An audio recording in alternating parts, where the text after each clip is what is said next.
Hey, what's up, everyone? Sorry, I'm a little late today. Definitely got a little sidetracked, but I finally got here and I'm kind of set up. I don't really have I just turn around, I guess, right? But it's good to see everybody. Appreciate everybody stopping by for another episode of Aloha Friday. Definitely have a new camera setup, and then if you turn this around, you'll see that I did absolutely nothing since the last Friday. There's my collection. And then there's all the stuff from last week. Today's over under is 10 minutes. I think I'm right on the dot, 10 minutes. So I'm 10 minutes late. Sorry, you're going to have to push just like the Cowboys and the Packers did a few weeks ago. But some crazy happenings when it comes to football. I was shocked that I got some of my stupid predictions correct. Um, I remember saying that I thought the Dolphins would have a chance against the Bills, and that so probably was an upset of the week, at least in my mind. So a lot going on. Football. We have the off season. We have the MVP awards to debate. Um, while Aaron Judge was, probably deserving of a third MVP, I feel like Cal Raleigh would have been slightly more deserving and was kind of shocked that he did not win the AL MVP. But uh, I guess we can always talk about that. So, hey, what's up? Good to see everybody. Hey, good to see you, Dewey. Thanks for stopping by. Good to see you, Jay Thompson. Good to see you, Dan. Troy, first one in the chat. So good to see. Thanks, everybody. Second account on YouTube was good to see. Yeah, I got the second account up and going. So, yeah, we'll go ahead. Let's go ahead and get started. I don't have too much to show, too much to open. I was going to look for some tops update, but I don't think I found any. So either I got late, it didn't drop. I'm not sure what happened. So no tops update baseball, which is kind of what I was hoping. And then I was thinking, of getting into the car today to go drive down to the LCS and pick myself up a hobby box. And I was like, no, I think I'm going to sit this release out. It just feels like I feel like the hobby box prices are just a little too high from where I would want them to be. So I'm gonna watch it, and we'll see if we can get a hobby box of Tops Update, which is certainly one of my favorite sets to open. So hopefully the camera is good this year. Yeah, 60 home runs and not get an MVP. It's like, oh yeah, 406 was that Ted Williams? Are we referencing here? Yeah, there's some craziness.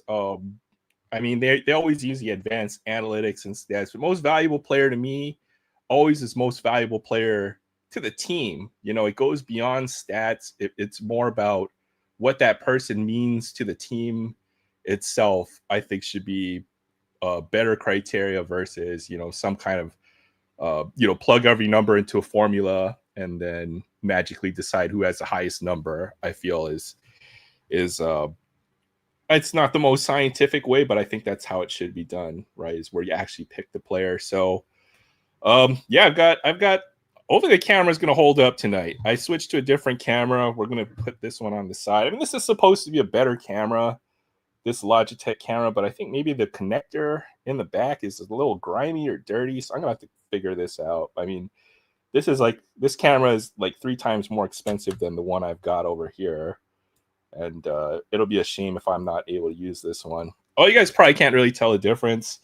Let's see if I can hook in a second camera as well. So, okay, yeah, we'll do 25, 26 tops.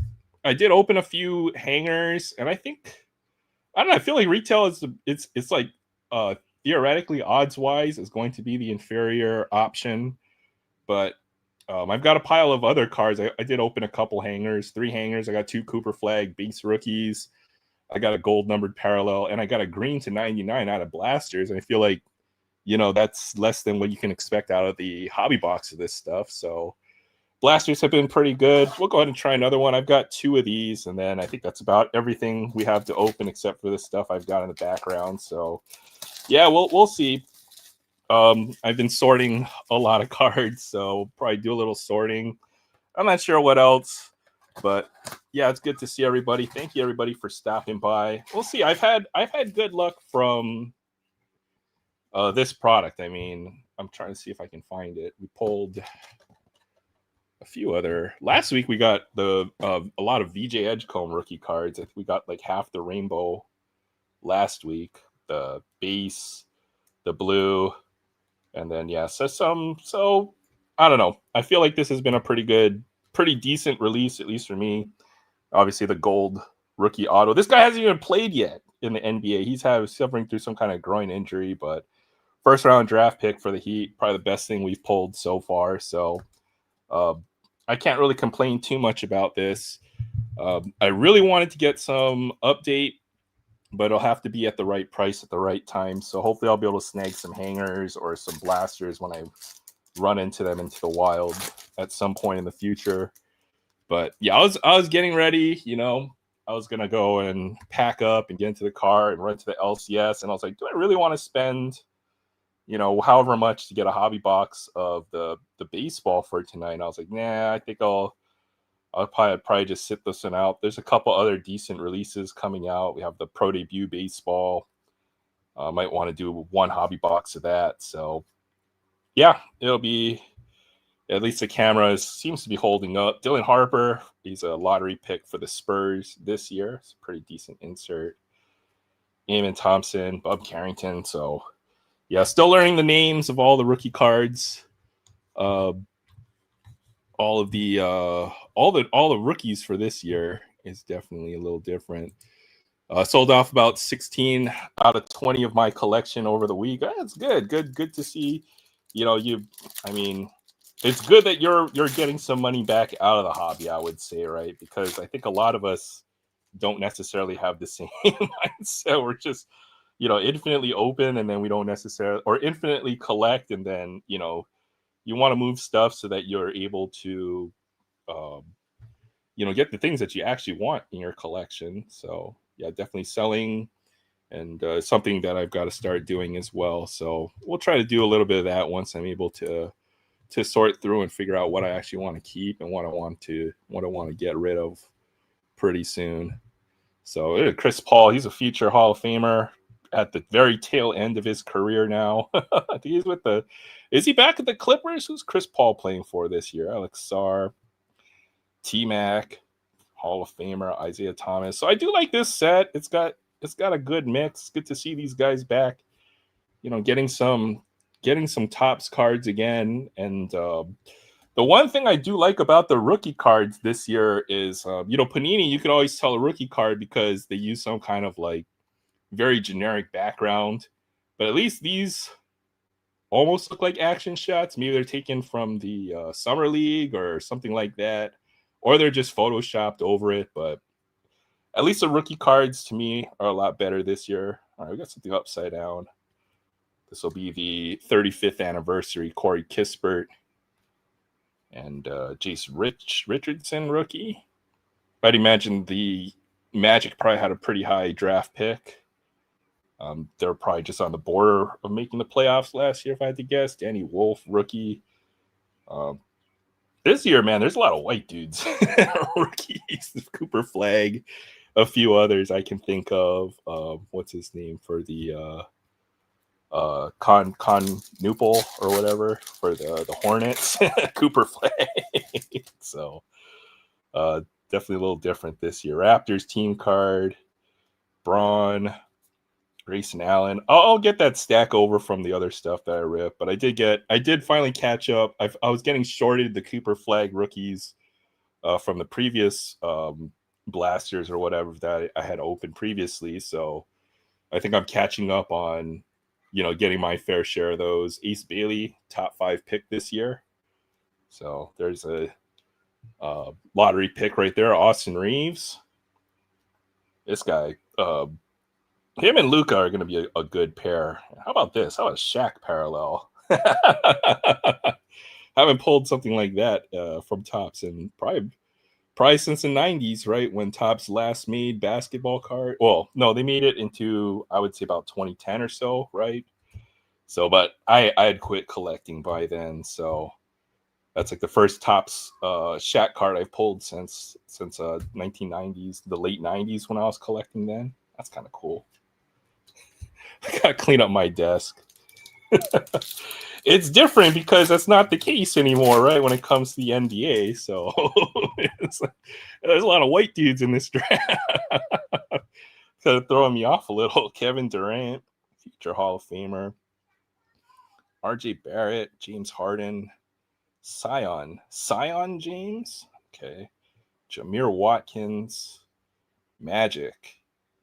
I don't know if that background, that doesn't look Photoshop, but it looks like they've cleaned up the images. The veterans do look pretty good, or the retired players. Jarrett Allen on this 45th anniversary. It's got the 45th anniversary.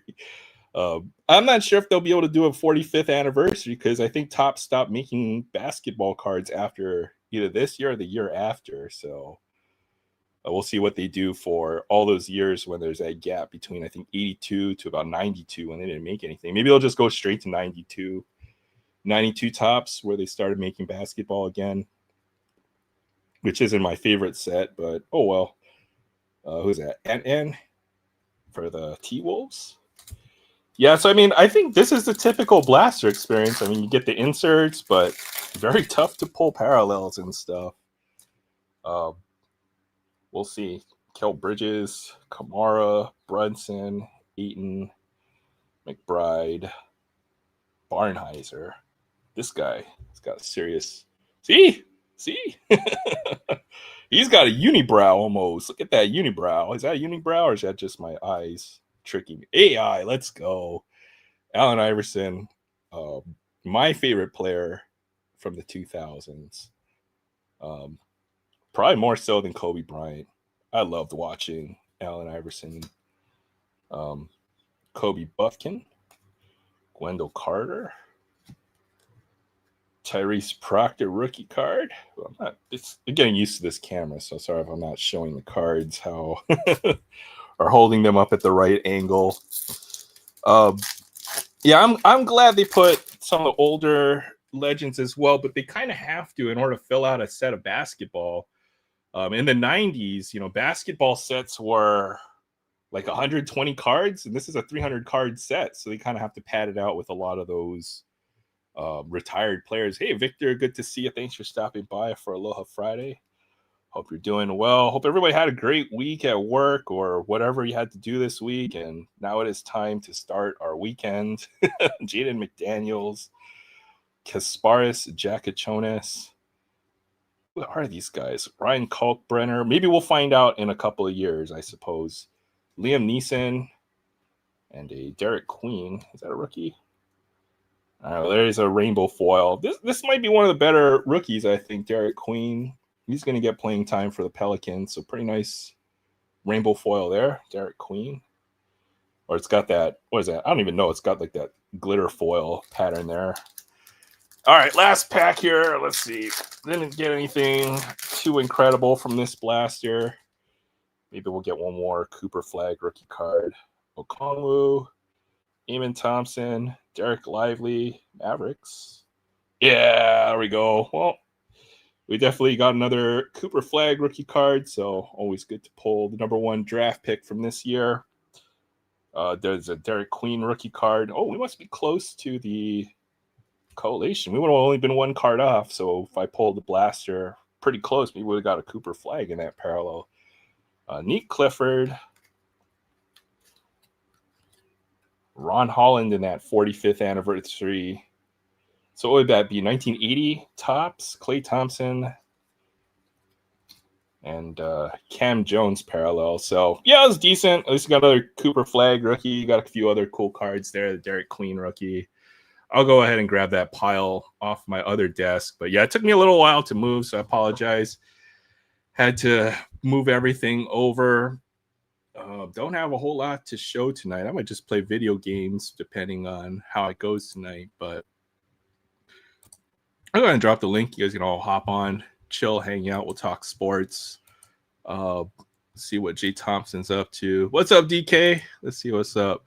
I dig this set too. Topps had megas of the Topps basketball. I haven't had my chance to get the megas, but I feel like I've had better. On paper, it sounds like a terrible set, but I've had pretty decent luck out of this set. So as long as that holds up, I guess I'll pick up a blast here and there. So, all right, find the link, and not the referral link. I'll probably see if I can hand collate the full complete set. I might be close. If I've pulled, I think if you see the same card like at least 2 or 3 times, then it's probably worth starting to sort out to see if you can make the complete set. So I'll be working on that tonight. I don't have a camera to my face unless I turn this around, but maybe I'll just do that for now. I'm going to start by talking about football this week. I mean, I made some pretty whack predictions last week, and some of them came true and some of them didn't. So it was a fun week. I don't even care who the Raiders are playing. I think we play the Cowboys this week. I don't know. I feel like the Cowboys are going to put up numbers on the Raiders. We'll have a chance to put up some numbers since I think the Raiders' run game might give the Cowboys some chance or some difficulty this week. But we'll what's up this week? Put us down there. There you go. Steelers, who the freaking hell? Oh my God, my hair's a mess, man. Well, my hair's a mess. That's why you're not allowed to see the camera turned around here. See, my hair is a total. How you Steelers liking that quarterback you got, Mr. Aaron Rodgers? Yeah, that one guy who used to be good. Yeah, if you had them 5 years ago, I feel like they would be making some moves. But I mean, they're not doing that bad. I mean, they're 5-4 now on the season, if I'm not mistaken. Yeah, well, something like that. He didn't beat us. That's all I care about. Yeah, well, I don't know about the fights aren't going to be as bad anymore. At least if they're playing at the Oakland Coliseum, then yeah, you got to watch out in that parking lot. The freaking Oakland Coliseum, you're walking back to get on the freaking tram or whatever. Oh, yeah, definitely. But like the Las Vegas arena, there's so much security in Las Vegas. I don't even know where they're playing. I'd imagine there's going to be plenty of security even at the Dallas Coliseum and stuff. Jerry World, depending on where they're playing. Let's check the lineups for.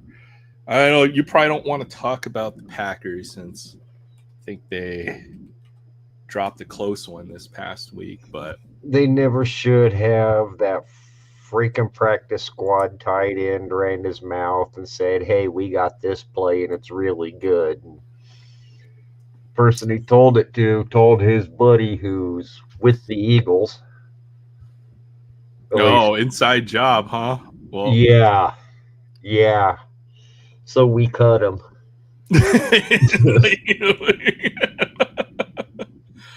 Oh man, did that really happen? I didn't catch that on there, but I know it was a close game. 10-7, man. I was like, I probably fell asleep. I mean, both teams' defenses kept them in it because neither offense was doing shit. Or maybe they were doing shit instead of football. You just show up for an hour and you get paid, a few $1 million. Sounds like a good day's work for some of these guys, man. I certainly wouldn't turn down the contract. I'm no dummy. I'd play baseball wearing a Cardinals jersey with a paper bag over my head. I'll be the guy who replaces I'll be the guy in the stadium that replaces all the urinal cakes, at all the different. If I were to get like a championship ring for that, then I would be that guy. Uh-huh. I'll be the guy who sorts your dirty jock straps. I don't care. Yeah. Give me my championship ring. Yeah, for sure. I don't do hired guns. Jeff George. I think wasn't Jeff George on Raiders for a bit? I think he probably had a stint for a year or two on the Raiders. He was right. He was a Raider. He was a Raider. Sounds like Raider material right there. Yeah. He had an arm for a kid, though, Jeff George. Oh, that boy had an arm. I was watching some B-roll footage of Terry Bradshaw. He's a pretty cool guy. There's a video out there on YouTube where he's just rolling up for game day. He's got like this old beat up pickup truck, and so just a real one right there. I tell you, guy made a lot of money playing the part of a freaking Southern hick. Yeah, he definitely got that vibe. I mean, a lot of people forget he's college educated. A lot of people tend to forget that. Yeah. I can't believe it. Okay, let's look at this Raiders game. Okay, we're playing at home. We're 3.5-point dogs to the Cowboys. Oh boy. 3.5, that's it? For a home game, that's like, I'd say a home field advantage is usually 4 to 5 points, I would say. I've talked about is this it really before. Oh, what was that? Is it really a Raiders home game? I mean, they're in freaking Vegas, for Christ's sakes. That is part of it, where I feel like there's going to be a lot of Dallas folks coming up to watch that game. And a Raiders home game, the Raiders do something amazing on the field. You hear the cheers, but then the away team, you can hear the cheers murmuring in the background at those home games. So not really, not quite. Yeah. You all right there, Jay? I still call them the Oakland Raiders or the Los Angeles Raiders. It just depends on like what era you grew up with the Raiders. So unfortunately, I picked them up at the I guess when they were winning a lot. So I guess around like the Super Bowl Gruden era, and then the last 20 years of the Raiders have just been absolutely depressing. So I come from the era where the popular saying was the Oakland Raiders are the best team LA ever had. They were, though. I mean, we used to have a very prestigious franchise back in the day. Hey, what's up, Lucy? Good to see you. Hope you're doing well. Long time no see. Hey, what's up? Back in the 70s, that era, 60s, 70s, I were one of the founding franchises, or not founding franchises, but one of the bigger powerhouses back in the day. Y'all were one of the AFL founders. Yeah, the old AFL with the merger and stuff, and like we're a feared team. You saw that the silver and black, and we used to be. Now we're I'm laughing at them. Yeah, but it was the whole win at all cost mentality. Well, win at all cost and cheating's cheap mentality. It's just win, baby, I think is the phrase that you're looking for. They still use that? Yeah, we have the eternal tribute torch in the end zone for Al Davis. I think they went from just win, baby, to please maintain our dignity against this week's opponent. Just win, baby. That's the Raiders' motto, but it hasn't been for the last few years. Since considering we're 2-7. I'm gonna cry about the Raiders. We suck this year.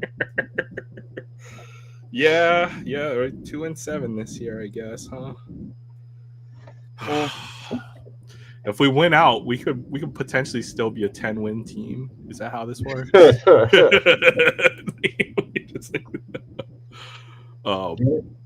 Ravens. I mean, the Ravens started 1-5, and now they've won 3 in a row. So, people are. It's such a long shot. I think if you lose your first 3 games, like only 2 teams have ever made the playoffs after that. The Ravens starting 1-5, that's pretty much a death sentence, but they're almost back to 500 after last week. So, you're never supposed to lose hope. But on the other hand, as a Raiders fan, you can't help but lose hope once you hit a certain time in the season.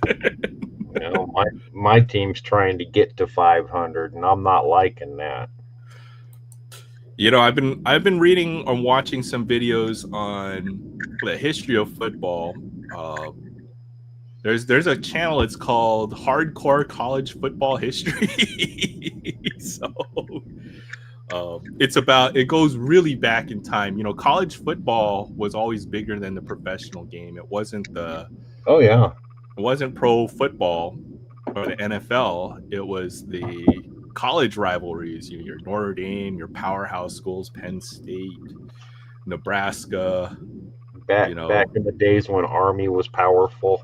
Army. That's why the Army Navy game that they play that every year. Um, yeah, so there's a lot of history and tradition behind football. I mean, pro football, we're only on what 60 years or so of the Super Oh Bowl. no, oh no, oh no. Green Bay came around in 1921, and we were technically the third team.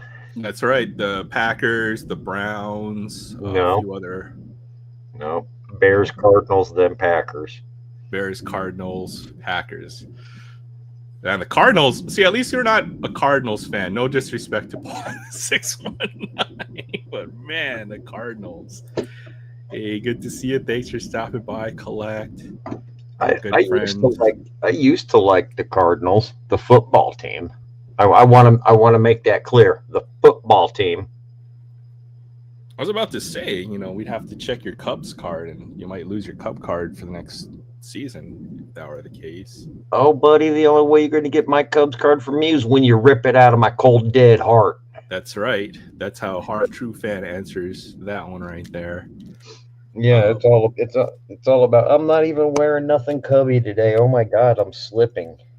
Even the Hawaii college football team has played since like the 1920s or something like that, in some shape, fashion, or form.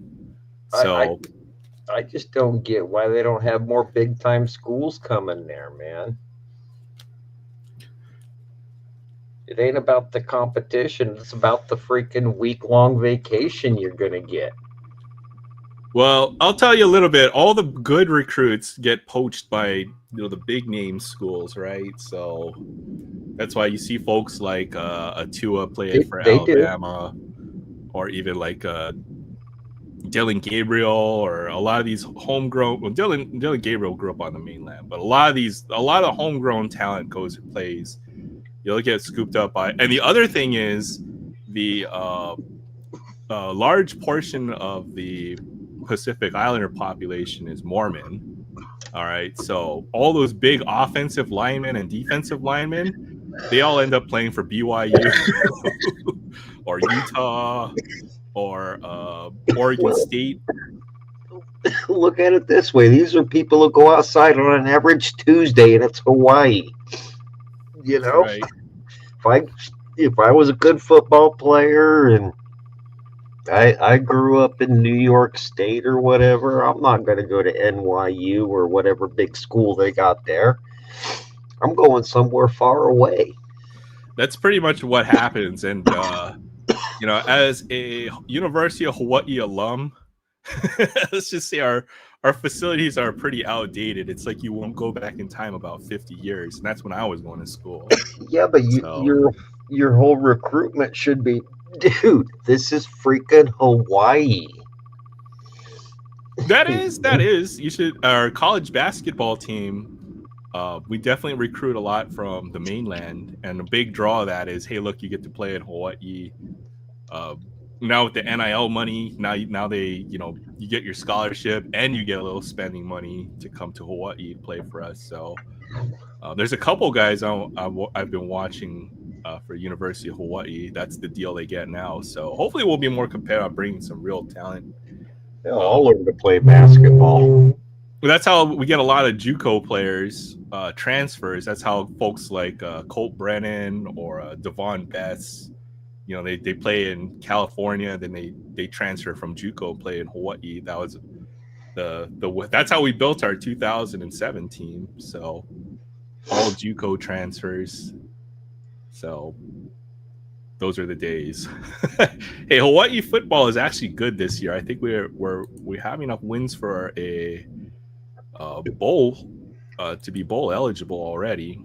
Might have, and we beat San Diego State, which was I think at the top of the Mountain West this year. So we might have, I think we might have 7 or 8 wins already by this time.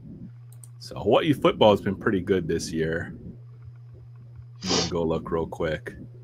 Yeah, we're 7-3 this year. So what a great season for Hawaii football. Yeah, we smashed San Diego State. That was the last big game on our schedule. Now we play UNLV and Wyoming. Although I'm guessing we're going to let down next week on the road. If I had to guess, we're a terrible road team. But 7 or 8 wins, and then playing the Hawaii Bowl this year is going to be a big deal. So great year for the Rainbow Warriors. I left Montana and spent a week in Maui. My parents had to go look for you, dude. I think I did the same thing. I ended up spending about 5 years over in Maui. Had a real good time over there. Hey Zach, good to see you. Thanks for stopping in. Looks like we have some Russian folks in the chat as well. What's this? That to me, that's cool. Yeah. You've got worldwide influence now, Aaron, and it's all because of your guest. Yeah, for sure. Couldn't have done it without Jay. I want to say that's probably Privyet is that welcome or hi or something? I can't remember. I know very little Russian. I know even less. Welcome, evening for you, late afternoon. Yeah, it's about 5 o'clock over here. So, but by the time 5 o'clock rolls around, it feels like it's late in the evening for me at least. Just by the time 5 o'clock rolls around to you, it's 10 o'clock here. It's already bedtime. I know that's how it goes, man. Yeah. Let's see if we can find some peak Oakland Raiders. Oh, there's Marcus Allen right there. He wasn't bad. He was pretty good. Although he's probably, known a lot for playing with the Chiefs in the part of his career. Oh boy. Let's see if I have any Cubs in this pile. Oh, you know who was a badass Raider was that Ronnie Lott guy. Yeah, Ronnie Lott. He definitely was a great one as well until he went to go play for the Bears. I'd have liked him even if he played for the Bears or Vikings. I really would have liked him. We've had a lot of good players roll through the and then some that leave a little early. Josh Jacobs. Josh Jacobs. Yeah, where's he at now? Yeah, he's pretty good right there, isn't he? You see that's pretty. That's pretty. This is our nice card. I got this for $3 on eBay. Not bad. That's something my nephew'd like. 3 Hall of Famers on this card now. So yeah. There's another good one. He'd only care about the Ernie Banks though.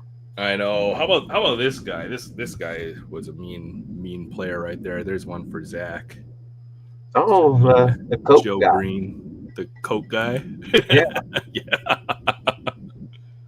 Yeah, I remember watching them commercials when I was a little kid. Yeah, how about that? This guy just screams North Texas State. That's right. I was just old enough to believe he was actually mean. So, I figured they didn't call me. Let's see what else I got in this pile. I know you've seen this one already. Yeah, you see, I'd like that just because it's OPG. That's what caught my eye with this card is that it was the OPG version. So it's a little beat up on the back. Hell, even though I'm semi-close to, I'm a lot closer to Canada than you are. I didn't get much of a chance for any OPG cards here. I got a hold of a few Leaf cards. That was about it. It's like the only cards that make it over here are the ones that folks bring over the boat or on a plane or it gets here somehow. Yeah. So it's hard for it to find a lot of the older stuff here in Hawaii.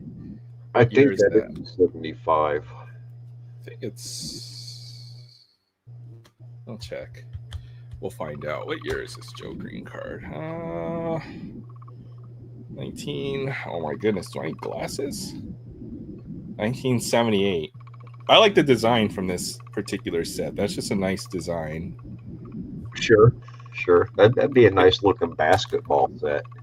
Kind of looks like the 75 baseball or around that era, 74, with the way that the colors on and the text are set up, whereas like the The 78 baseball set definitely looks a lot different than that. the back reminds me of 76 baseball. Here's another cool one. How about this? Walter Payton in action. That's what, 82? 82. Yeah, 82 right there. Yeah, it's pretty good.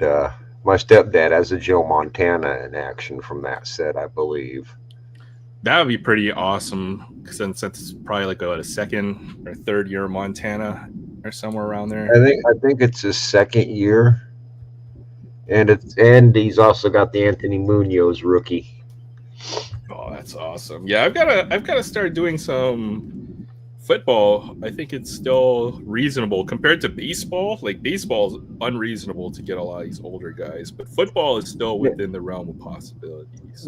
Just buy vintage, man.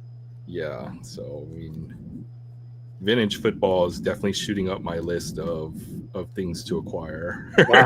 I've been considering vintage hockey, and I don't know anything about hockey except for it's a bunch of people with sticks on ice. Yeah, I mean that's kind of how I feel about hockey, considering that there's only one ice rink in the entire state of Hawaii. But this is a card that caught my eye. I feel like I got a good deal on this one. This is the Canadians team card, but it technically has probably like 10 Hall of Famers on this card. You know, when you look at the list of players on here, Cornoyer, Ken Dryden, Guy Lafleur, Guy Lapointe. I've heard of a couple of these guys. Yeah, so this was I thought this was a good little pick up there. There's just loaded team. Yeah, league leaders and all-star cards from back in the day. Those were where you get your cheap Hall of Famers from. The logo is either looks like a horseshoe or it looks like a toilet bowl seat, depending on who you ask. So,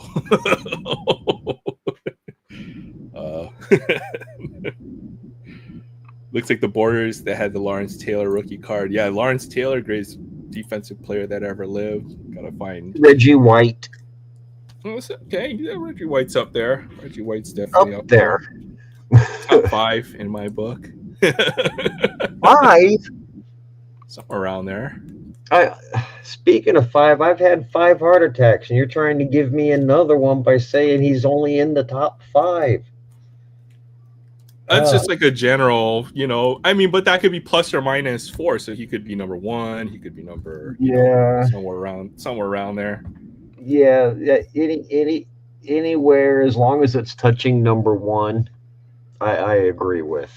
I did something interesting where I was thinking in my head when I was sorting through tops, if I could pick 5 players from the NBA that I would want, like if you were to draft all the players in the NBA, knowing their future career, you could draft them on their rookie year. Who would you draft the top 5? So I'll go through my top 5 right now. How about that?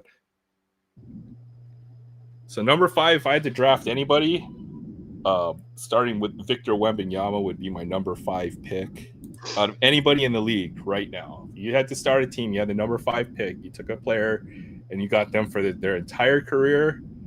I don't know. This guy is just freaking amazing the way he plays. I feel like he's going to be a very special player. Actually, you know what? I probably have to bump him to number 6 because I don't have a Nikola Jokic card in here, and he definitely needs to be in here, and even higher than that. So number 5, I guess, would be Kevin Durant, because Nikola Jokic would definitely be ranked a little higher. Who I feel is the best pure scorer of this generation. Like Kevin Durant's untouchable. He's got a bag of moves. This would be a player that, yeah, okay, maybe he's not the leader, but yeah, Kevin Durant's just unstoppable as far as scoring goes. And number 4, I have Giannis, because I love Giannis. This guy's such a beast. He would be the number 4 pick. Number 3, I suppose, would be uh, Nikola Jokic. And the only reason why he wouldn't be higher is because I feel like the league is guard oriented at this point. You know, wouldn't necessarily start with the center, although I just pretty much named a whole bunch of centers there. Number 2 has to be LeBron James. If you knew you would have the all-time points scorer, this guy's just a physical menace. Probably one of the greatest small forward, the greatest small forward that's ever played the game. He has good court vision. He can make the pass. This guy can score at will. So it has to be LeBron James. And number 1 would be Stephen Curry, because he has changed the game. You know, LeBron has had to adapt to the modern NBA, but Steph Curry has defined the meta in words. So if I had to draft one player, and it would be the player that I would build the team around, would be Steph Curry, because you could take anybody off from the list. This guy would be the guy you would want to start your team with, in my opinion. Even though he can't play defense, this guy, you know, he's just going to take up so much of the defense's what you would call it, concentration and focus, that yeah, he would change your team more than any other guys that I mentioned. So, where Wembanyama as well is kind of a, how do you guard that guy, or how do you scheme to guard against that guy? I don't know. Can you think of any players that I omitted from the list or deserve consideration there? But at least to me, those would be the top 6 players that I would start if you could pick anybody from the current NBA. I can't think of 6 other NBA players. I mean, there's definitely some other names that deserve consideration. You know, like Jason Tatum, Kawhi Leonard, Russell Westbrook, I think, as well. James Harden, any of the future Hall of Famers in my book. So I wasn't even aware those guys still played. I mean, yeah, they're all at the end of their career. I ain't trying to diss on them or anything like that. I just don't watch basketball, so I couldn't tell you. Yeah, that's fair enough. Yeah. I mean, I know they're good enough to play in the NBA, while I'm good enough to not play in the NBA. When I come here with all the basketball mumbo jumbo, I gotcha. It's good enough for me. Hey, Fabian, it's good to see you. Thanks for stopping by. Appreciate you stopping by. What up, man? Yeah, so what do you do on the off season, right? I mean, if you don't got a Cubs game to watch, what's going on? Well, when the Cubs season ends, I'm already into my Packers. Now, they play once a week, though. That's fine. I guess if you watch every Cubs game like you do, then you kind of need an off season too, right? That's what I'm guessing. Yeah, but I will say I watch every Packers game too. There you go. I mean, I'm lucky to watch maybe 30 or 40 regular season games for baseball. I don't know. Some days if I got it just listening in the background, but like where I'm paying full attention to the game or the whole game start to finish, because I'll catch a few innings here and there just by listening to it maybe every day of the regular season. But that's how I watch it. I mean, it's always on, and I got my Cubs dar going, but I could be doing something else. No, okay. But I'll hear when they boot a play. I'll hear when they score a run. I'll hear when they give up a run. You know. How do you feel they're going to do next year? Oh my God! First of all, we need to do something about that manager. Oh yeah, he's like I think he's working on the inside. You know. I do. I think Craig he's a Counsell. I think he's a Brewers plant. Yeah, I think so too. Yeah, tell you what, Mr. Counsell, here, we'll give you $1,000 a week to take the Cubs contract. You know,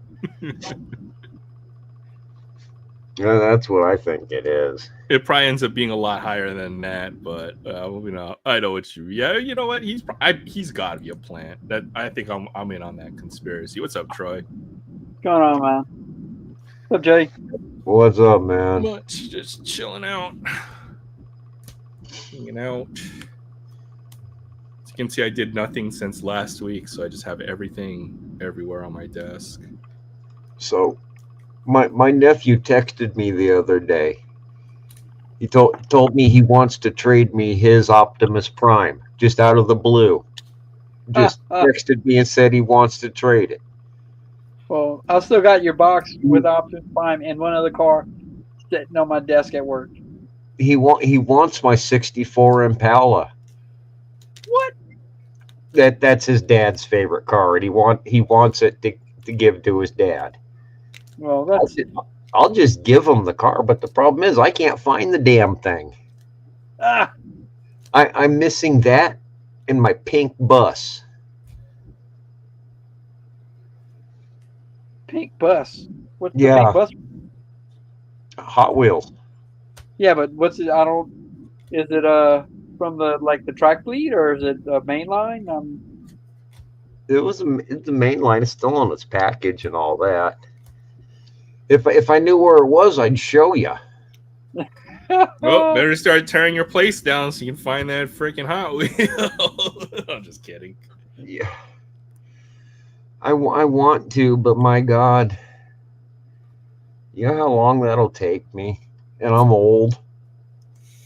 Yeah, I know the pain. I mean, I tell you what, I'd be willing to accept bids of $10 an hour to come here and go through my shit. No, I won't do that. I'm not into analyzing other folks' fecal matter or of any sort. So well, I'll pass, Jay, even for $10 an hour. Well, I mean that's what you're paying. I'm just kidding. I couldn't let no one touch my cards and cars for free. Hell no. This ain't some sort of touchy-feely museum.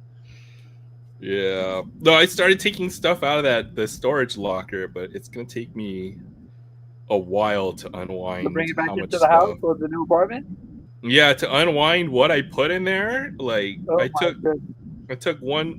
went there, I grabbed like 2,800 count boxes.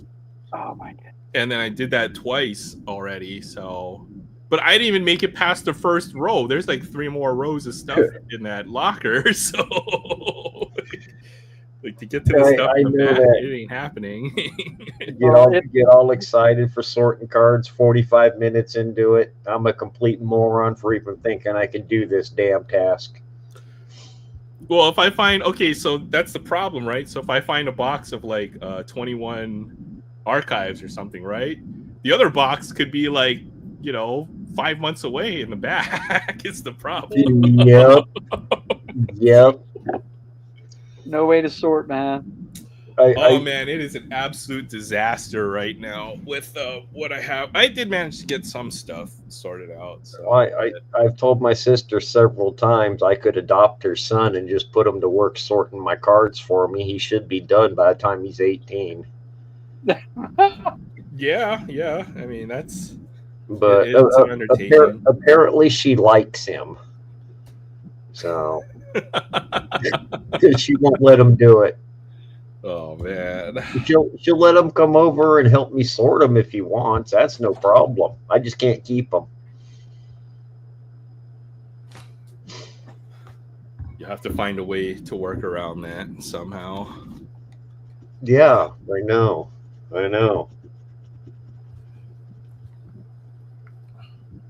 So how you doing tonight, Troy? I know you just popped in. Yeah, I was first in the chat as y'all saw, and I need to get an early start because I'm not going to be able to pull on, stay on too late. I got to be to work early in the morning to continue doing inventory. Oh, counting. Inventory, keeping track of all the bells, whistles, and widgets and tchotchkes around. Is that what it is? Gotta go count the beans, man. Yep. Gotta count the 1, 2, 3. Yeah, and what really sucks is I'm the guy printing all the count sheets, and I still have my own section of things that I need to go count. So while I've been on the computer all day today, printing out count sheets and going to tell people what about this and where's this at and blah blah blah, I still haven't counted out the first thing on my own section. I see. Yeah, no, I think I know what you're talking about. Just that sounds like a total pain. Ain't it a bitch having at least one person below you? I've got 2, but that doesn't help me any. No. It takes your time away. I understand. I understand, because all of a sudden you're not only doing work for one, you're also doing half a job for another, half a job for another, and all of a sudden your job's not done.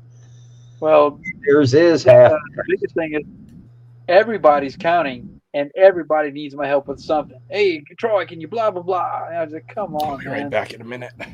Be right back.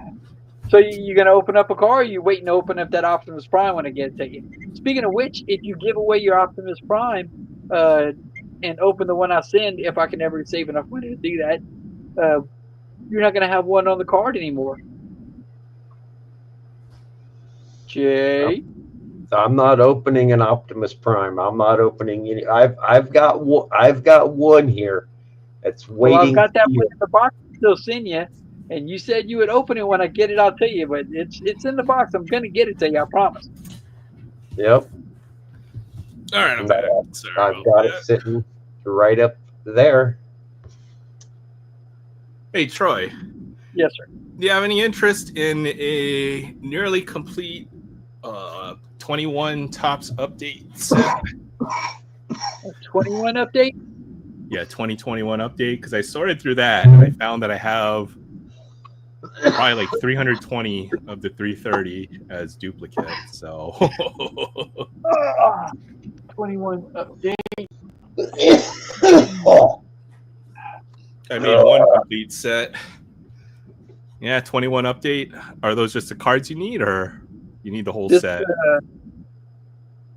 I think this is Edison's 21 update, and I'm pretty sure his is complete. I'd have to check to see what I need for Nate's update set, but I don't need a complete one. I just have holes.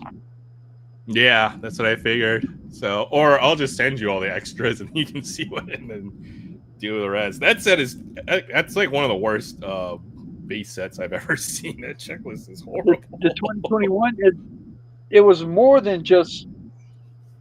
I don't know what happened, but when they did the 2021, let me go ahead and find a page where I can really show you how much this set. Yeah, the backs on the cards are oriented the wrong way. This set is a mess. They're all wonky, man. They even made errors on some of the numbers. Like, it's just a bad set. Can you see that one right there in the bottom? Yeah. The cards. I got glare. I know I got glare, but it's upside down. The back is upside down, right? Well, the front of the card's upside down because I keep all the backs oriented the same way. See, I'll do the other way around, where the front is always oriented the right way, and then the back is upside down for me. So I know the pain. The reason I did mine like that is because while the pictures are nice and everything, I like looking at the stats in the back of the card, and I want them to be oriented all the same way so I can read them. But yeah, I hate that set. Since I completed a full one, I'm probably just gonna get rid of all the remaining extras, right? So, well, like I said, I could. If I haven't sent you a list for it, I can. Unless you want to just send all the extras, so I can go through it. But let's see, 15, 16, 17, 21 Stadium. I don't have Nate's 21. Up there, I've got it picked up somewhere else. Okay. Nate is we'll figure it out later on. You know what I did find as well is I also found, I think, 2020 archives. You know how we were talking about that set of the future? Yeah. Yes, I found a whole stack of those, so might be able to look through those. See which That'd be ones. cool because I've only got a few of them. I didn't get that much. They've got the set of the future is 150 years, I believe. 2099 or something like that. Yeah, Yeah. and then they also have. Is that the one where they did the 100 cards of 20? Well, of the wood grain 87 stuff. No, it might have been 22. Well, I think I've got that box somewhere. I'll go find it later on. We can take. Because I know I've got That a set few is a holes for mess the too. yeah, I've got a few holes in the archive for that one. I wanted to also in the archive stuff because I don't like collecting archive. But every now and then they do a border that I like, and I'll go ahead and grab it. One of them in 21 or 22 or 23, I don't remember exactly what year, was 87. also the 2011. They did a 2011 set. Oh, that's right. They did do 2011. That might have been. And I do like the 2011, the circle at the bottom with the swoosh and all. I like the way it's set up. Yeah, I'll have to see if I can find that year as I pull stuff up. Hey, what's up, Tiff? Good to see you. Hey. Send 1 trillion lava balls your way. yeah. And I'll pulled some of that ahead. down, or I pulled some of that down, so I'll be able to find some cards from those. So, and I'm ready to put some stuff. I'm ready to send you some stuff that I'm sure you'll like. I actually stopped to try to get some cards to have something to open tonight because I got paid today. Got to work all weekend with the inventory, so I was like, I'm going to treat myself to some cards to have some cards to open tonight on Aloha Friday. Couldn't find squad. Yeah, there wasn't much at the. I was looking for an update since it dropped Thursday, but I guess all the other releases for baseball aren't going to come out until the next couple of months, right? So no Stadium Club and Archives or Chrome Update or Allen and Ginter. Those are sets all come after the season pretty much is over. So yeah, Walmart.com was doing a sale on the box set. I think it was Walmart.com. They were doing the 2025 Series 1, Series 2 box set. Buy one for, was it $40 or $50? I think it was $50. And then get a $15. No, regular price on that one's $60, $59.99 or $59.95. So it was $60, and then get a $15 credit. Oh, that would have been. That's kind of worth. Yeah. That's worth it right there. I didn't do it, but I still need to look to see if it's on sale because I'm gonna need to get 2 of those. Because I only bought one box of 2025. I think I bought one blaster, one hanger, and that was it. Yeah. I was just waiting for the box set to come out. That's the best way to do it. That's probably how I'm going to do Topps update this year. Well, but update you can't. You've got to build the update. They don't since they quit doing the complete traded. You've got to build it. And now that they've pretty much killed us on getting a jumbo to be able to complete it in one box. Well, wait about 3 or 4 weeks, and you're going to see people putting the hand-collated sets on eBay, and that'll be the best time to pick it up since everybody will have the sets built out, and then I would look for a good deal on it then. But it'll be too hard to chase after certain players, I think, to make it cost-effective.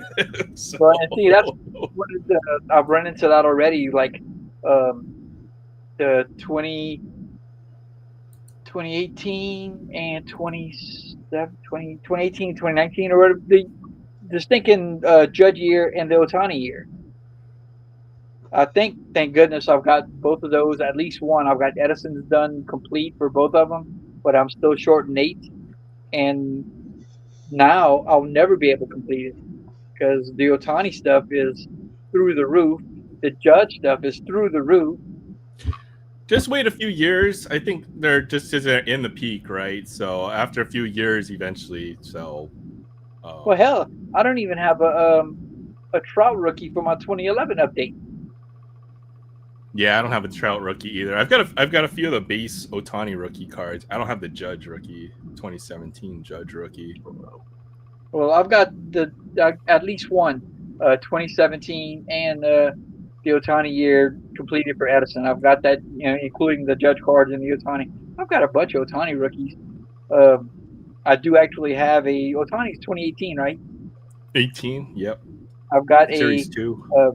A complete. I've got a Series 1, Series 2 complete set box. still sealed. Oh yeah, Those there you go. There you yeah, go. those things are selling for way high. But of course, I'm not going to do that. You should free that on a Friday, man. Well, I would. I got to pull it out and collate it and sleeve them and everything else because I do that with all the sets, even when I buy it complete. And that's what I've done the last couple nights. Stayed up and actually I did a 2003 set, pulled it out. I didn't sleeve it though. I just put it in order. And I did last night. I did it 2020, I believe. Put it in order, so I still have to pull them out and sleeve them. I was fortunate to be able to pick up some Otani rookies. I think I was able to get the base ones when they were still around $15 each, so I got 5 or 6 at that price.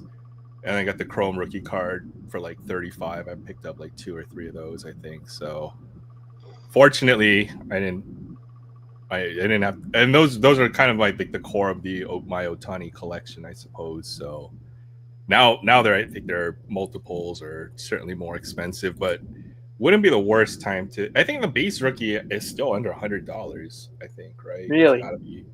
I would say so. It's not out of reach yet. Like the Trout rookie card was for several years, right? When it peaked at like $1,000 and stuff. Yeah, thanks to Vegas Dave.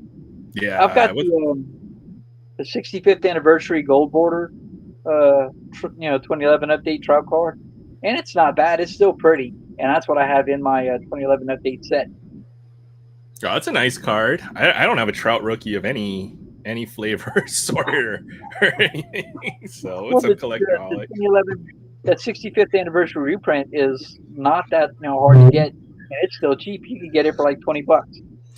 Yeah, that's probably the way. And you know what? Trout doesn't have a lot of rookie cards because his rookies didn't come out until update and the later sets, right? So he's not going to be in all that's why I think Topps waits until the end of the year now to do a lot of their releases because they don't want to make sure all the rookies are in every release. At least that's what I've noticed the last few years.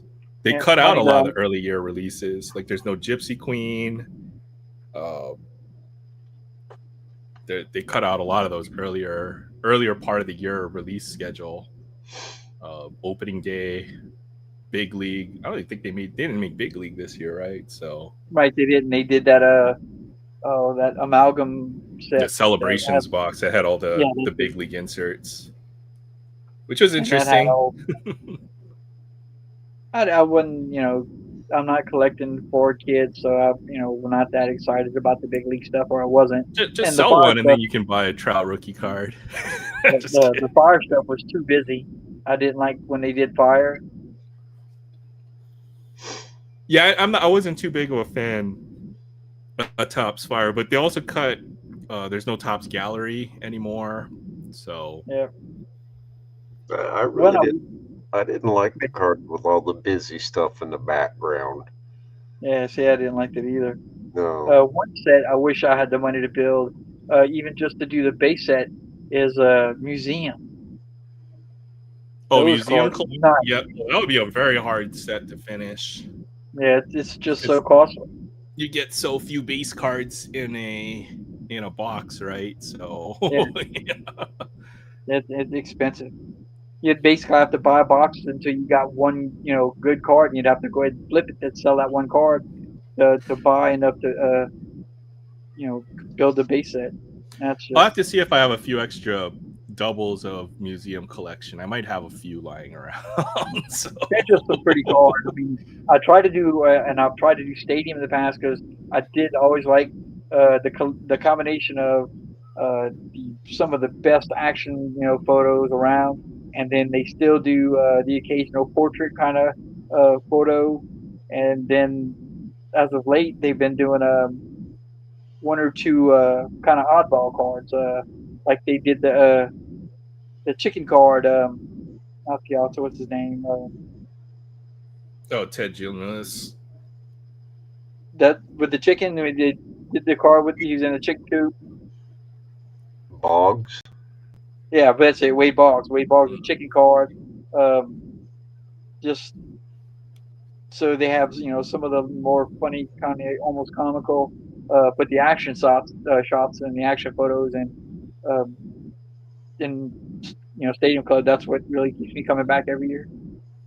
I see. Yeah, no, Stadium Club has some really nice rookie cards as well. It's always a set I've been seeing more and more. Maybe I'll try to finish it one year. Always a few cards short on Stadium Club whenever I try to build the set. So, Well, I went back, and you guys remember it was years ago now. I completed a 91, which was the first year. I completed a 92. I completed a 93. And then I've got a few of the more recent years. And I've been trying to even put together the middle years, but that's come down to almost a standstill because just getting it, keeping up with new stuff and at the same time putting together old stuff. It's expensive. Yeah, it's hard to fill those sets because they get kind of hard to fill after a while, right? Once they kind of leave the collective conscience or whatever, right? Where people think about that set or whatever. So a lot of those sets between 2000 to 2015, I think are very hard because nobody was really as much into building sets, and there were so many sets, right? So it becomes difficult to finish. Yeah, last couple of months I've been working to try to complete my that we talked about this, Aaron, my 2017 and 2019 heritage. I think my 2017 heritage, I'm down to 3 cards of them. You'll get there. You'll get there eventually. A little bit at a time. Yeah. Trying to see. I think I saw a couple of those shark cards that you're mentioning, Tiff. If I can find them. Yeah, I know exactly those Allen and Ginner shark cards. I've got a few. Yeah, the Shark Prince with 4 to 5. I know I had a couple of them somewhere that I saw that I put aside. I remember right. Some of them were minis too. They're probably on my desk somewhere. I just have to. The hell, I'm an old man. I'm lucky to remember that I have memories. You go to Jay's place and there's sticky notes all over the place. You're not that old. You're not as old as Will. But I forget where I stick my pins. You're not as old as Will, so it's all good. So I mean, there'd just be blank pieces of paper everywhere. Okay. What's this note for? I mean, you really don't know how correct you are. My cupboard's back there in the background. They're all labeled. It's okay. I forget everything all the time. Oh, there's a nice museum collection card right there. Oh, that one I found. This is a Cal Raleigh Museum Collection rookie card. Oh, nice.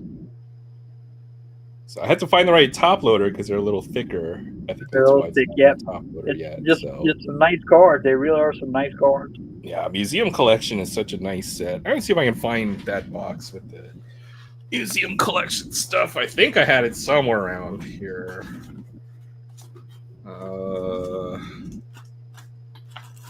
But yeah, it's been an undertaking. How about a stack of all the plastic cards, right, with the Topps High Tech? I've got a few of those. What year is that? 2018. 2018. My rainbow, the only rainbow set I've ever tried to complete is a 2016 High Tech Gonzo, Luis Gonzalez. I was chasing Ronald Acuna from this set. I did not find one, but I did get that nice Shohei Ohtani rookie card. So, oh, nice. Acetate 2018 High Tech? 2018 High Tech. It's probably the best Ohtani rookie card I have because it's numbered to 25. So. Oh, nice. Very nice. But I've got 3 Paul Blackburn rookie cards. I could get 3 Ohtani rookie cards. Darn it. But I did buy a lot of that 2019 High Tech because it was like, I think it was $120 a box, and you got 3 autos per box or something. And like every time I opened the box, I got a really good auto. So I got Bryce Harper auto out of here. I got a Tatis rookie auto redemption. At the time, it was a big card. So I did a decent amount of this 2019 High Tech. So, but it's impossible to complete those kind of sets just because of how few base cards you get, as you mentioned. So, but one can dream. Let's see if I can find the museum collection stuff I had lying around, though. That was the goal. What year is Judge's rookie?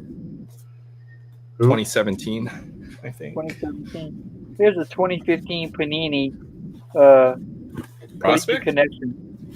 It's a Collegiate Connection card with Aaron Judge and Taylor Ward at Fresno State. Oops. Oh, that's a cool card. Taylor Ward, he became quite a good player in his own regard. That guy's really, yes, 2015 might be the best player on the Angels right now. Before Judge was winning 30 MVPs or whatever. How the hell do you hit 60 home runs and take a crap ass team to the playoffs and not win the MVP? Good question. I mean, I told Aaron that's like hitting 406 and not being MVP. Well, you saw who the National League Rookie of the Year was. I saw that. It was a Braves catcher, right? Wasn't it? Yeah, Braves catcher. I mean, Braves, really? Yeah, I don't know about that one either. They didn't get the MVP to Judge after 60 home runs, and they gave the Rookie of the Year to a team that did nothing. Well, I mean, who else would have been the Rookie of the Year? Cade Horton. Yeah, Cade Horton. But it was kind of slim pickings. I think was the where they were at on that. So maybe that Cam Smith guy. I don't know. Oh yeah, why not? Yeah, I don't know about that. I mean, I'm rooting for Cam Smith, but then again, we got rid of him. So interesting.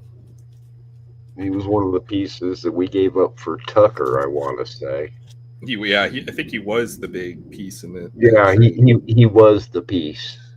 So I mean, yeah, we'll see where Kyle Tucker ends up re-signing because I think only like 2 teams in the major leagues have the money, that kind of money that he's asking for. Dodgers and Houston. Yeah. So, I mean, I'm more concerned about Shea right now.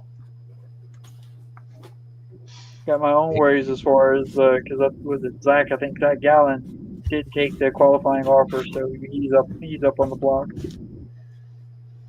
He had a down year though, didn't he? This year, for the most part. Yeah, he did not. Part of it, I think, was him waiting to see what kind of deal he was going to get.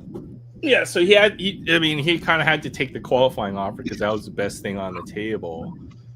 But then again, signing, it's always like, okay, after you have a big year, right? That's when you have the most confidence in giving a guy big money. Do you really want to give Zach Gallen a big contract after a down year is a big question. Even though he's had 3 or 4 good years for you guys already, right? So. He sure did, and I think he's going to go, and we're going to end up being, we're going to struggle. It went from we should have had a 50-50 season.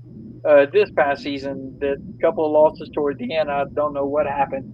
So they finished the season 80-82 instead of 81-81 split. Well, you guys had a heck of a run to get even close to the playoffs towards the end of the year. Yeah, you were probably like 8 or 10 games under with like 20 to go or something like that, right? So I had my hopes up, but then everybody else was doing really good, bashing them in there. So. Well, it seemed like such an impossible task, at least the way that it was. You're just too far behind, too late in the game, kind of deal. Well, right? every year seems like an impossible task in NL West because you're competing for second before the season starts. Yeah, it is the toughest division. I mean, even the Giants put together good years when they should have. Giants should have put together a better year this past year. I don't know what happened to them. And they're just surprisingly good, I would say, a lot of the time. So that division, it's only the only silver lining is you get to beat up, or you've been able to beat up on the Rockies for the last 5 years. So, and that's going to flip soon enough. That's going to flip. They're going to put together the squad that they need, and they're going to go somewhere with it. It just seems like none of their prospects are really panning out with the Rockies. So, I've got a lot of Bowman cards of Rockies prospects, and none of them are panning out. Essentially, is what the problem is, right? So they haven't been able to replace a lot of their big names, or they're just not quite good enough, is what it's been. What card is that? That is the Solo Judge and Panini Contenders. See, that's cool. Like the pre-prospect stuff. I think I found the 15 Bowman when I was opening the 2015 Bowman. I think his Bowman first is in 2014, if I'm not mistaken. Players with Judge's size are usually relegated to the mound, but that's not the case for this former Fresno State star. At 6'7", he patrolled center field for the Bulldogs, but is more suited for a corner outfield spot with New York, who selected this slugger with the 32nd overall pick in 2013. Well, Aaron Judge has been pretty amazing, right? Because for like the last 2 or 3 years, people have felt he's always been on the border of being an MVP or a Hall of Fame consideration, right? But he's only gotten better in the last 2 or 3 years, which is unreal. So, now with 3 MVPs, I'm pretty sure he is pretty much a guarantee to make the Hall of Fame. I would think he's locked in. He's locked in now, but like 2 or 3 years ago, you're like, well, he's getting close to 30. He's more likely to decline over the next few years, but then he just got better, which is unreal. So, I remember his first year and watching him hold a bat and looked like he had a toothpick in his hands. Toothpick, yeah. It's ridiculous. He hits for average. He has enough discipline to draw a good amount of walks. He strikes out a lot, but when it comes, if you got a chance for him to hit 50 home runs, then so be it, right? But he still hits 300, tons of doubles. So, yeah, Aaron Judge seems to be a lock now. Even though, and the other knock against Judge is, once you get into the majors and you're already like 24 or 25, you don't have enough years to compile what you need. But that's not going to be a problem, I think, now. So, unreal. That's why nobody wants to pay Pete Alonso, right? Because he's going to be on the wrong side of 30. Yeah, he better not come play first base. I that those are kind of teams that fit, right? Would be the Cubs or the Mariners. Maybe the Mariners if they re-sign Josh Naylor, but let them go to Seattle. They can use them. Yeah, well, if the Mariners can re-sign Naylor, then they're set at first base. But before that, they didn't really have a good first baseman for many years. So I don't think Alonso's a good first baseman. He's a good hitter, good power hitter. He'll probably be a DH before long as well. I really want a decent glove at first base. Because, that's where every base runner goes. True. Well, for the longest, that was my favorite seat in the game, was right off of the first baseline. To play it first, I just like watching that bang stuff at first. Yeah. We sat on third base side down here, but that's just because that's where the sun didn't come up and blind yet. Strategic placement. I was always worried about getting blasted in the face by one of those errant throws from all those many different second basemen and shortstops, because you couldn't see the damn ball. Yeah, I realized that here in Hawaii. I was like, oh yeah, why is the other side of this? Why is this side of the stadium empty compared to the other one? When I'm like, the sun. sun. But being this is Iowa, that was also a 30-degree temperature difference at times too. True. So you'd be over one side, man, freezing your short and curly's pretty damn good. And the other side, they're over there enjoying their beer with their shirts off, just pointing and laughing at you because you're freezing. Crazy. No, it's more like when you're watching a game, you're just staring at a blinding light. Sometimes that was my always. Well, that's why I'm glad they added outfield seats. Now I go sit there. It's been a while, but I haven't been to a UH baseball game. They got a nice stadium. It's just fun, you know. You just go there, you sit in the upper deck, you just drink beers, and it's cheap compared to a lot of the other sports. So Yep. And it's not over in like an hour. Like you go to a basketball game, you might be there for an hour and a half while the game, you know. So baseball, you always got your money's worth. That's why football, I think, is always a good spectator sport as well, because a football game would take 3 hours. Volleyball matches can be very quick as well. So UH volleyball is always big, but if they blow them out in like 3 sets, like there might be an hour 15 match or something like that. So baseball, you get your money's worth. It depends, because if you go there and you see a 1-0 game, which can be exciting, but sometimes it's just because nobody's hitting nothing. Oh yeah, that's true. Yeah, True. That makes it pretty boring at times. Well, at least there's the concession stand, so that's usually the the special beer cups with the little stamp camouflaged in the bottom. Yeah, you take it to the vendor, get that thing refilled for free because you gave them $20 for the cup at the beginning of the year.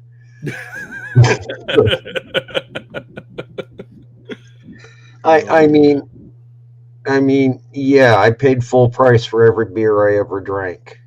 Yeah, huh? Yeah, that's what I meant to say.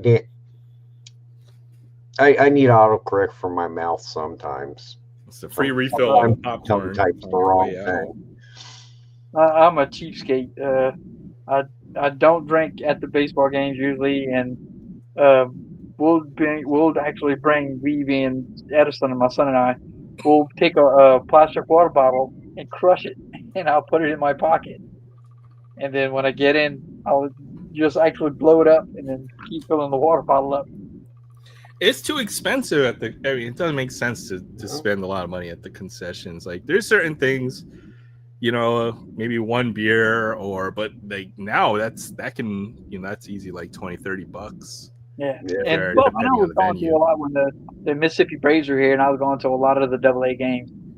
We would actually eat at the stadium maybe twice a year, and I mean that's an expensive freaking meal. Yeah, eating at the ballpark was a treat. If I'm gonna spend money at the ballpark, I'm going to the souvenir thing, and I'm looking for something weird, something abnormal, something that. What's the weirdest thing you found at the souvenir stand? I'm curious now. Oh my God! They had Lego Chicago Cubs Wrigleyville hot dog. Lego. That might be collectible. Lego is collectible. It was a knockoff Lego, but oh my God, it was so freaking expensive, and it was probably about that damn big in the box. Lego is surprisingly collectible as well. There's like these were knockoffs, To discover that was kind of eye-opening as well, because I just used to play with all my Legos when I was a kid. Me too. Legos were nature's perfect toy, man. Oh yeah, especially the ones you leave out the little the sharp pieces on the floor. Step on them. It doesn't have to be the little sharp. Any Lego on the floor. Lego under a barefoot is just caltrops. The little square pieces are the worst.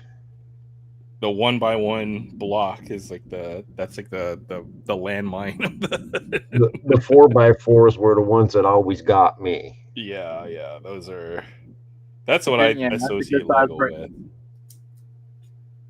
Okay, I've got this kind of organized again. Well, I found not from another one of those high end sets. I found a few singles I picked up from what is this? Pristine, Topps Pristine. That looks good. Yeah, these are nice. I think I found these in a 50-cent bin, but the Are they checklist is oversized? what? Are they oversized or is that standard? These are regular size cards. Aaron just has really small hands, so it makes the cards look huge. I can palm a basketball, okay, Jay. So, well, I used to be able to. Oh, is it inflated to regulation or not? Yeah, okay, because you see how my thumb can bend backwards like that? Oh, dude, no, ow. You see that? I used to be able to do that with all my fingers.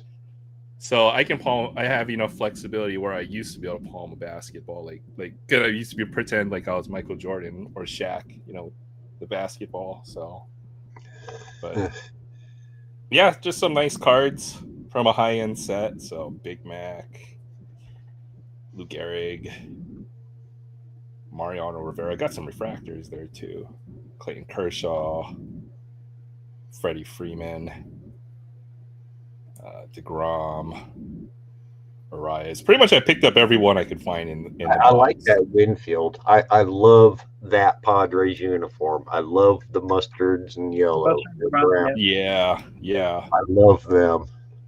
Yeah, any Hall of Famer, that set is all Hall of Famers, rookies, and the best players in the checklist. So yeah, I was not a good athlete, but I played sports when I was in high school.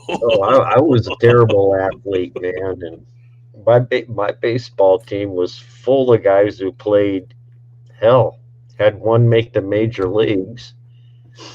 Had a couple guys played big time college basketball and a little bit of pro.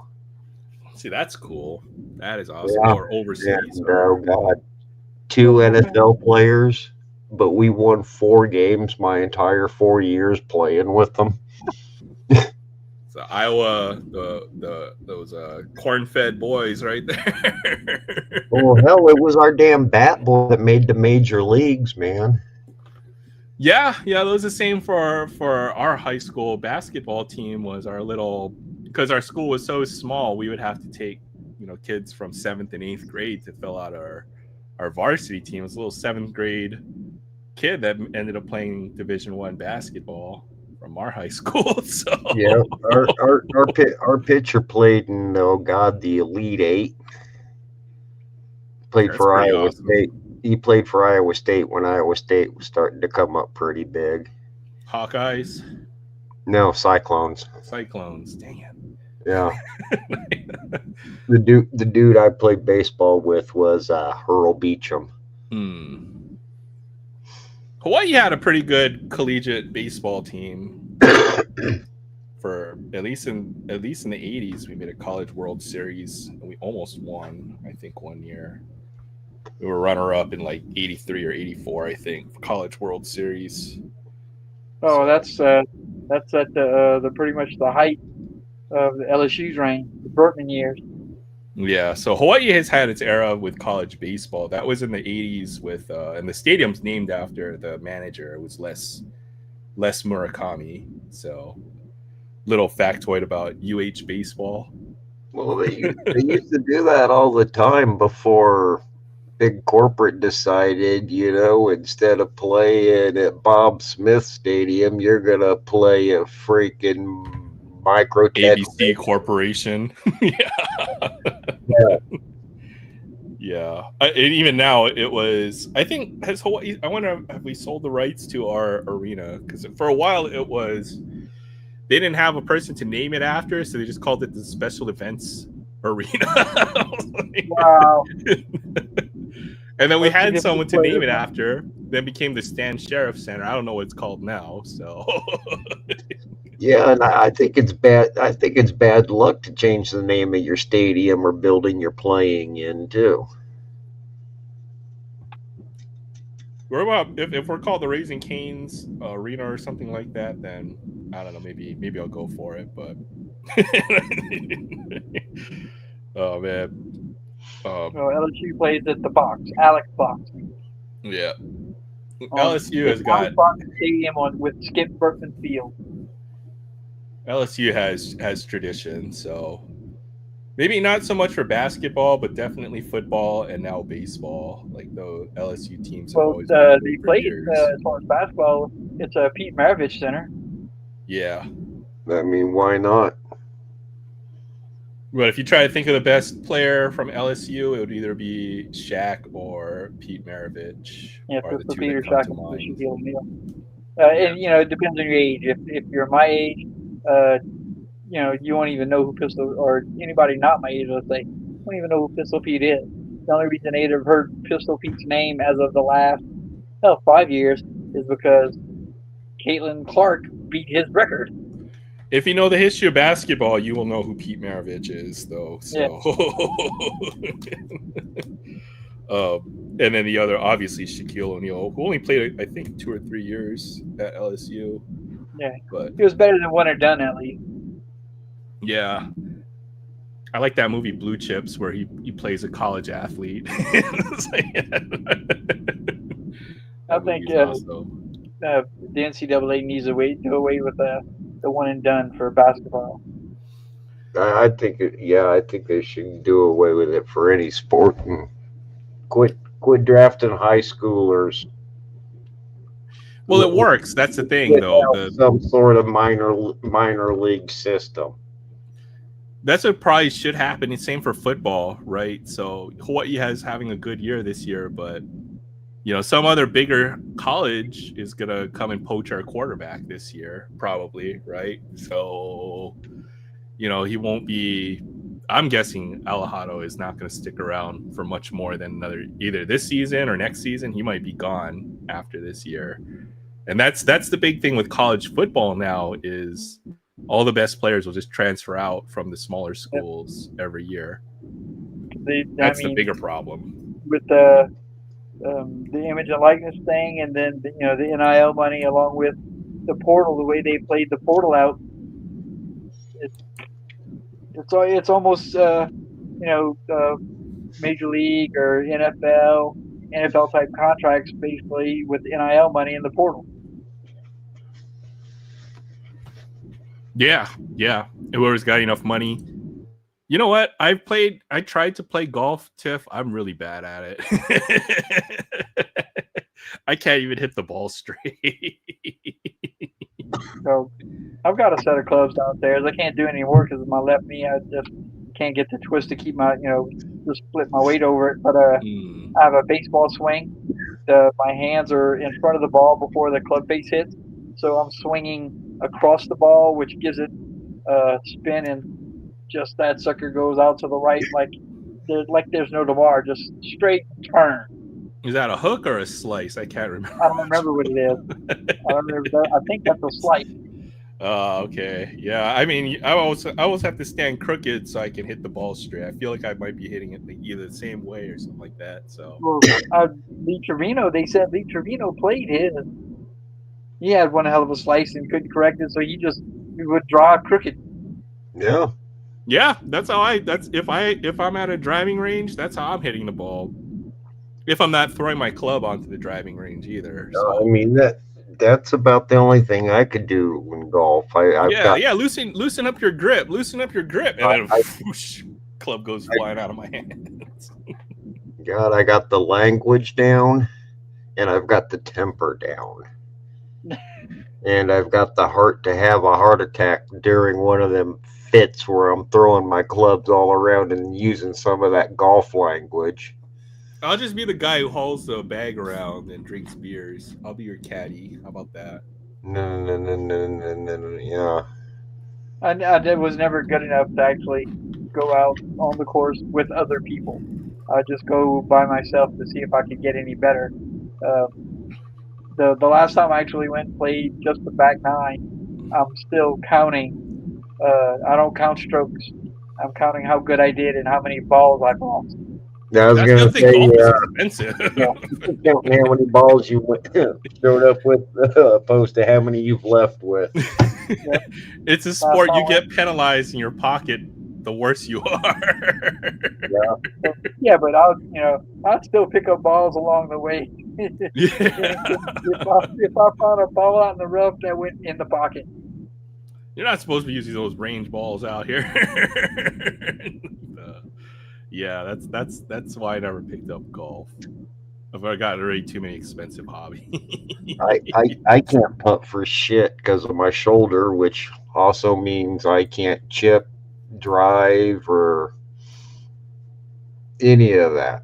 I like mini golf because no matter how bad you are, they have a chance of the ball going in the cup. So I'll do mini golf. How about that? Well, there's where I learned I can't putt. Yeah. I'm even bad at that. I'm no good at golf. I'm even good at. I'm not. They used to have the bar game. What is it called? The little golf. Was it Golden Tee or whatever? Yeah. I'm terrible at that too. I can't even play virtual golf, man. No, it was a Nintendo Mario Golf, man. I spent many a night playing that when I was at Louisiana Tech. I've got that game on cartridge. I've got it in my closet. I could be pretty good at video game golf. But that's once I figure out the spins and the powers and everything. And what do you want? Cookies. I mean, the one thing with sports is you come away with a lot of good stories and memories. I'll tell you my favorite one. We're at PE, we're playing soccer, and we're picking teams to go and play soccer, right? And my friend is sitting on the top of the goal post or the goal, right? He's like, all right, get off the goal and come off down the goal, right? But he's sitting on the corner and his pants, like the back of his pants hooked onto the I guess one of the by his pants. By the back of his pants. He couldn't, and he was like trying to reach around to like grab his, but he was like spinning around in a circle while he was hung by his pants. He had the biggest wedgie ever I've ever seen. It was like the best thing I've ever seen in my life. How's it hanging, bro? Oh man, that was the worst, man. Shut up, man. Hey man, come and help me, man. That's my best PE memory by far. Oh my goodness. That was like just the worst freak accident I've ever seen on. Nobody got hurt and it was just funny and there's total misfortune. So man. Yeah. Well, I was just terrible at sports, so I was just good at fouling people when I played basketball. So yeah, if we had to stop somebody on the court, and he said, "Aaron, don't let that guy score." All right, I'll go foul him 4 times. Yeah. Oh, Chet, you start trying to, because like, okay, if you're hanging like by the, and then you're reaching around, then you're just gonna start spinning. So, he was hung up like I don't know. It was funny. It was bad. In high school, we were playing 31, and I went up for a rebound and came down and stepped on somebody's foot and popped my right ankle. Man, when I took off my shoes, it looked like there was a watermelon in my ankle. It was huge. Yep, I've done that several times playing basketball. One time they had a concrete slab I was playing on, and it ended right at the corner on the 3-point line. I was standing behind the 3, so I shot and then I rolled my ankle off a concrete curb that was about a foot high. So, oh my goodness. Yeah, I had to get that. Basically, I think I broke my ankle almost. So that was the worst pain I've ever felt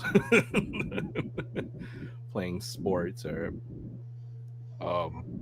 volleyball. Trying to go down for to catch a ball before it hits the court. I got it to head-on collision, and there was blood everywhere. I don't even know how that happened, but it happened. Volleyball is a contact sport. So sports is also why none of my fingers are straight as well, right? Because you sprain your finger, and that's why your finger will never be straight again after. So none of my they're all crooked because I've jammed them so many times. When you catch a pass and then You sprain your Fun. finger. Endless pain. But basketball was fun. I played it any chance I could. Any chance. I'm 5.5 foot tall. I'm not playing a whole lot of basketball. I couldn't play. I couldn't play. I've got this wonderful -2 inch ups. I got no hops. I cannot jump. Yeah, me neither. But I guess when you're 5'10", you're like one of the tallest kids in Hawaii. You're tall enough to play basketball at 5'10". At least here. I wasn't the tallest, but I rarely was I the shortest in the room. There you go. Yeah, you look like you're. What you meant? You said you were like 6'3" or something like that. Oh, me? No. Oh, God, no. No. I didn't even make 6 foot. Oh, okay. Well, neither did I. So it's I'm all right. I'm like 5'10" and a half. I'm vertically challenged as well. So. Oh. Tell me about it. I look nothing like anybody else in my family except for my father. I think I needed another. I could get this much over the rim, but you have to be about here. So I was about 4 inches away from being able to dunk a basketball. If I could just figure out how to get that extra 4 or 5 inches of vert, I would have been able to at least fingertip dunk a basketball. So wow, I couldn't even hit the bottom of the net on a 10-foot rim. I got no ups. Well, white man can't jump. They made a movie about it. So this white man can't jump. Yeah, I could. And I always ran weird too. Like you know how you're supposed to run like for some reason my legs would like flail outwards or something when I was running. So it took me a few years to figure out how to run correctly. Yeah, and you know what? It happens. You know what? There's sometimes when you're playing a sport, there's no bathroom around, so accidents do happen. That they do. Not much you can do about that. I am personally glad that didn't happen to me once, although a couple of the calls the referee made, I thought I was going to shit my pants. Or the umpire, not referee. Baseball, you can't sub out either. Basketball, you can sub in and out. Like, coach, I got to go. Like, now. Baseball, you get taken out, you're out for the game. So Yep. In baseball, there's no reason for you to get so winded that you can't continue. Yeah. I don't know. Believe it or not, as a catcher, I can tell you muttering under your breath at both your pitcher, the coach, the batter, and the guy standing behind you tends to wear you out. That's death on your knees. Oh, it was. I can't even see how you. It was death on my entire body because of how small I am. But you know, I've got. That makes you lower to the ground, though, right? Well, that don't help none. I mean, when you're 100, shit, I didn't hit 100 pounds until I was a senior in high school. I'm still freakishly skinny. And I was short and wide. Who was that catcher they had for the Padres? Not the Padres. The Blue Jays. Blue Jays. Alejandro Kirk. Yeah, Kirk. I'm built like Kirk. Yeah, that guy's a rectangle body. Hey, my problem was most of my body weight was my jaw, because I was always running my mouth. There you go. I had one umpire straight throw me out in the middle of a pitch. I wasn't good enough to talk trash. Neither were we. That would have just been bad. Neither were we, but this umpire pissed me off, and he's like, "Go to your freaking dugout." I go to the dugout. Coach looks at me and says, "What happens?" I'm like, "I don't know. He threw me out." It's a badge of honor. The umpire's like, "No, I'm not throwing you out the game, but I am telling you this much: you're not coming behind that plate no more." Good. Coach benched me for the rest of the game. He's like, "What'd you do?" I don't think I ever got thrown out of any sporting event for Oh arguing. my God! I was a good boy on the court. I have this big mouth. I can't help it. No, I don't. I never believe you for that for a second. No, that's not you. Oh no! You want to see it in action? Put me in a field with chalk lines. I believe it. I believe it. I may be the worst player out there, but you're not going to know it based on my attitude because I'm there to kick your ass. I will bean my grandma for crowding the plate. I will tackle my niece for touching the football. I have no problem doing none of that. I play to win. The closest I ever got was probably I may have gotten close to getting 2 flagrant fouls in a game, which would DQ you. I probably fouled out of that game, so I was the enforcer on the court. So yeah. So I was told if I was a hockey player, I'd be the fast guy on skates with the big mouth who gets the enforcers all the penalty minutes. Yeah, maybe you played the wrong sport. The defensemen, man, those guys are. You don't mess with some of those guys. Well, you have to fight legally in hockey too. So I'm fast enough to run my mouth and go hide behind the big guys. I got no problem with that. You're paid to protect me. Go protect them. There you go. It's not my fault I did such and such to his sister. Well, there's the infinite lava from Tiff. It's not. That's got a number to it. That's not infinite. So it's almost. It's a number I can't pronounce. That is survivable. Yeah, you just need to add another 2 or 3 more lava balls. And then two or 3 more might have been the limit. Yeah. Yep. But I could survive that. Okay. Yeah. Well, I've got this other blaster top, so you should probably. More basketball. Oh, shit. There goes the camera. I breathed on it a little too hard. Hold on. At least the camera didn't break. Let's get this back on here. All right. Man. Yeah, I know. It's just I'm pretty clumsy. Maybe that's why I didn't do very well in sports. Yeah. Take gymnastics. Oh God. I would probably have some kind of like permanent spinal injury if I did gymnastics, man.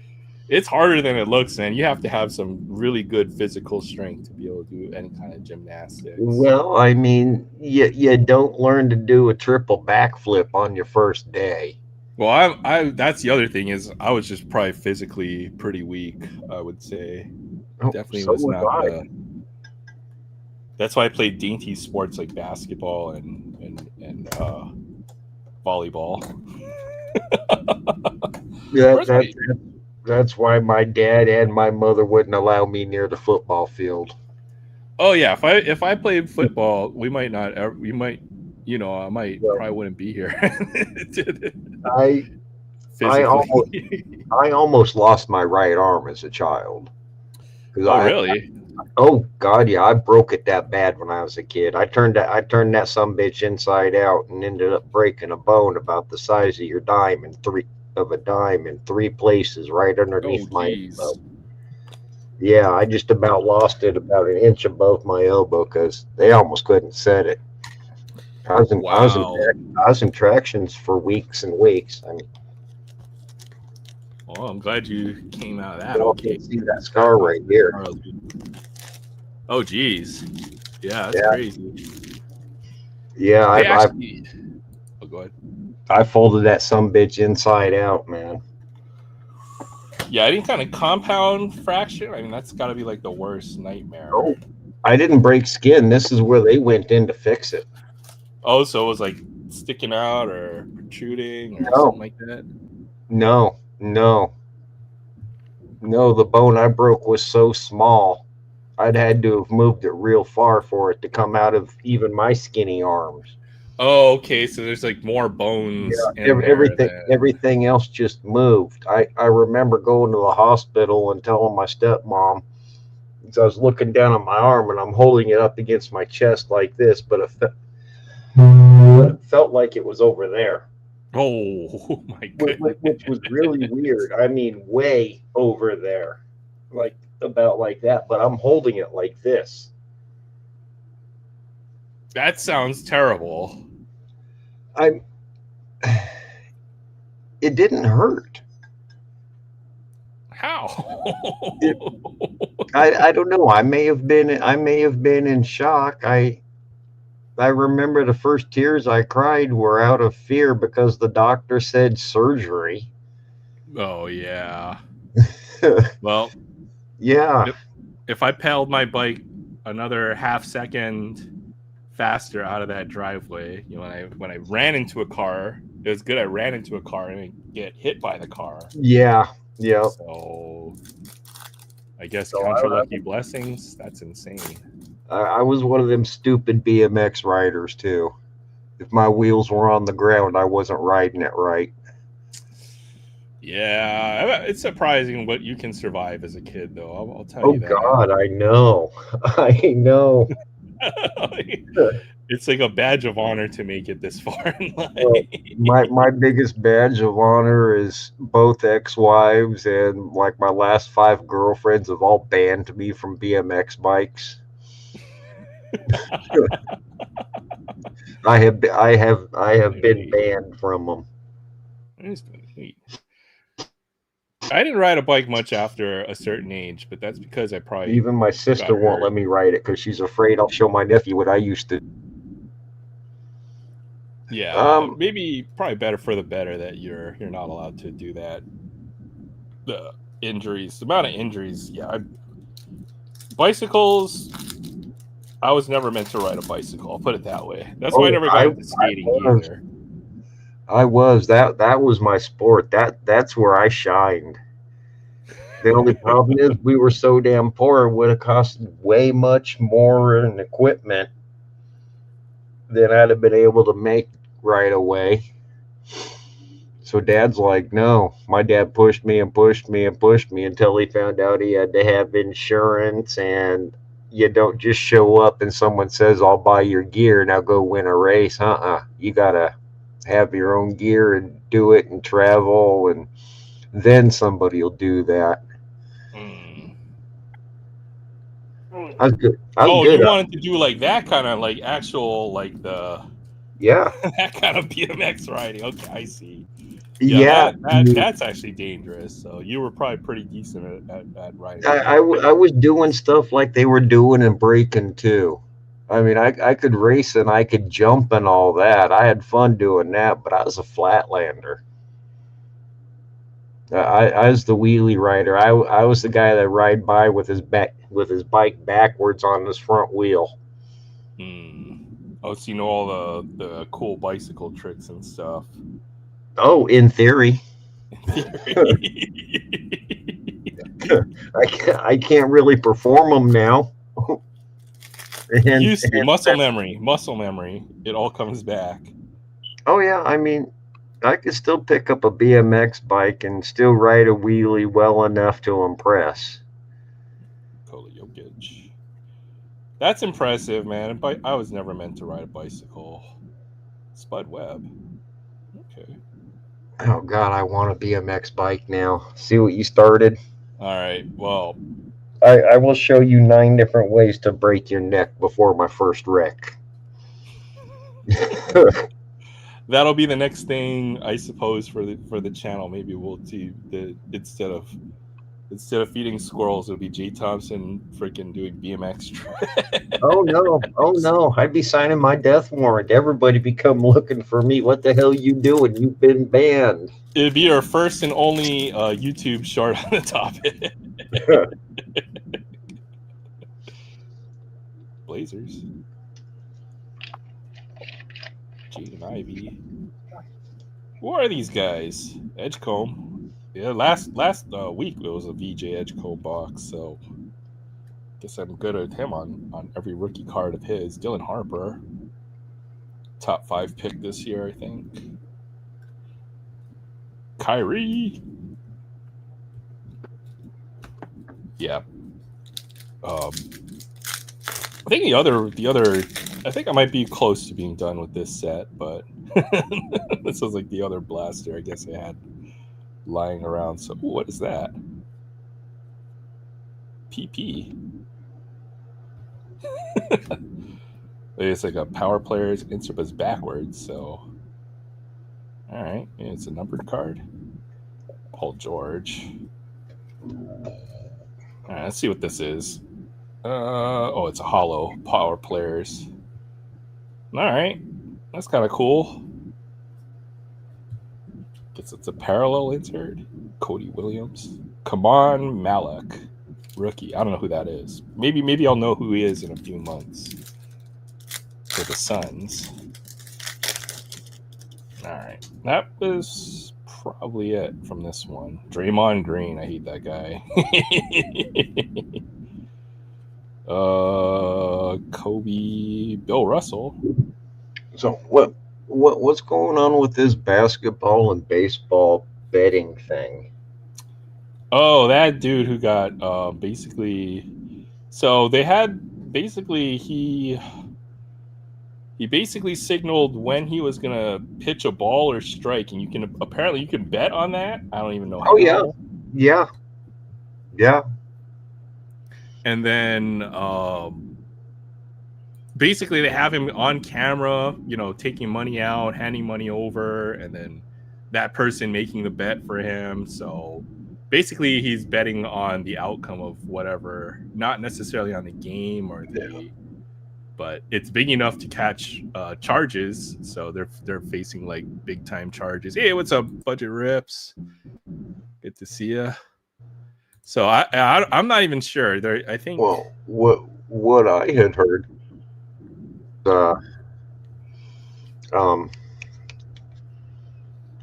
you knew that a certain number of pitch was being bet on to be a ball, and a bunch of his buddies bet on it being a ball, and he threw a pitch way out the strike zone, and old boy swung at it.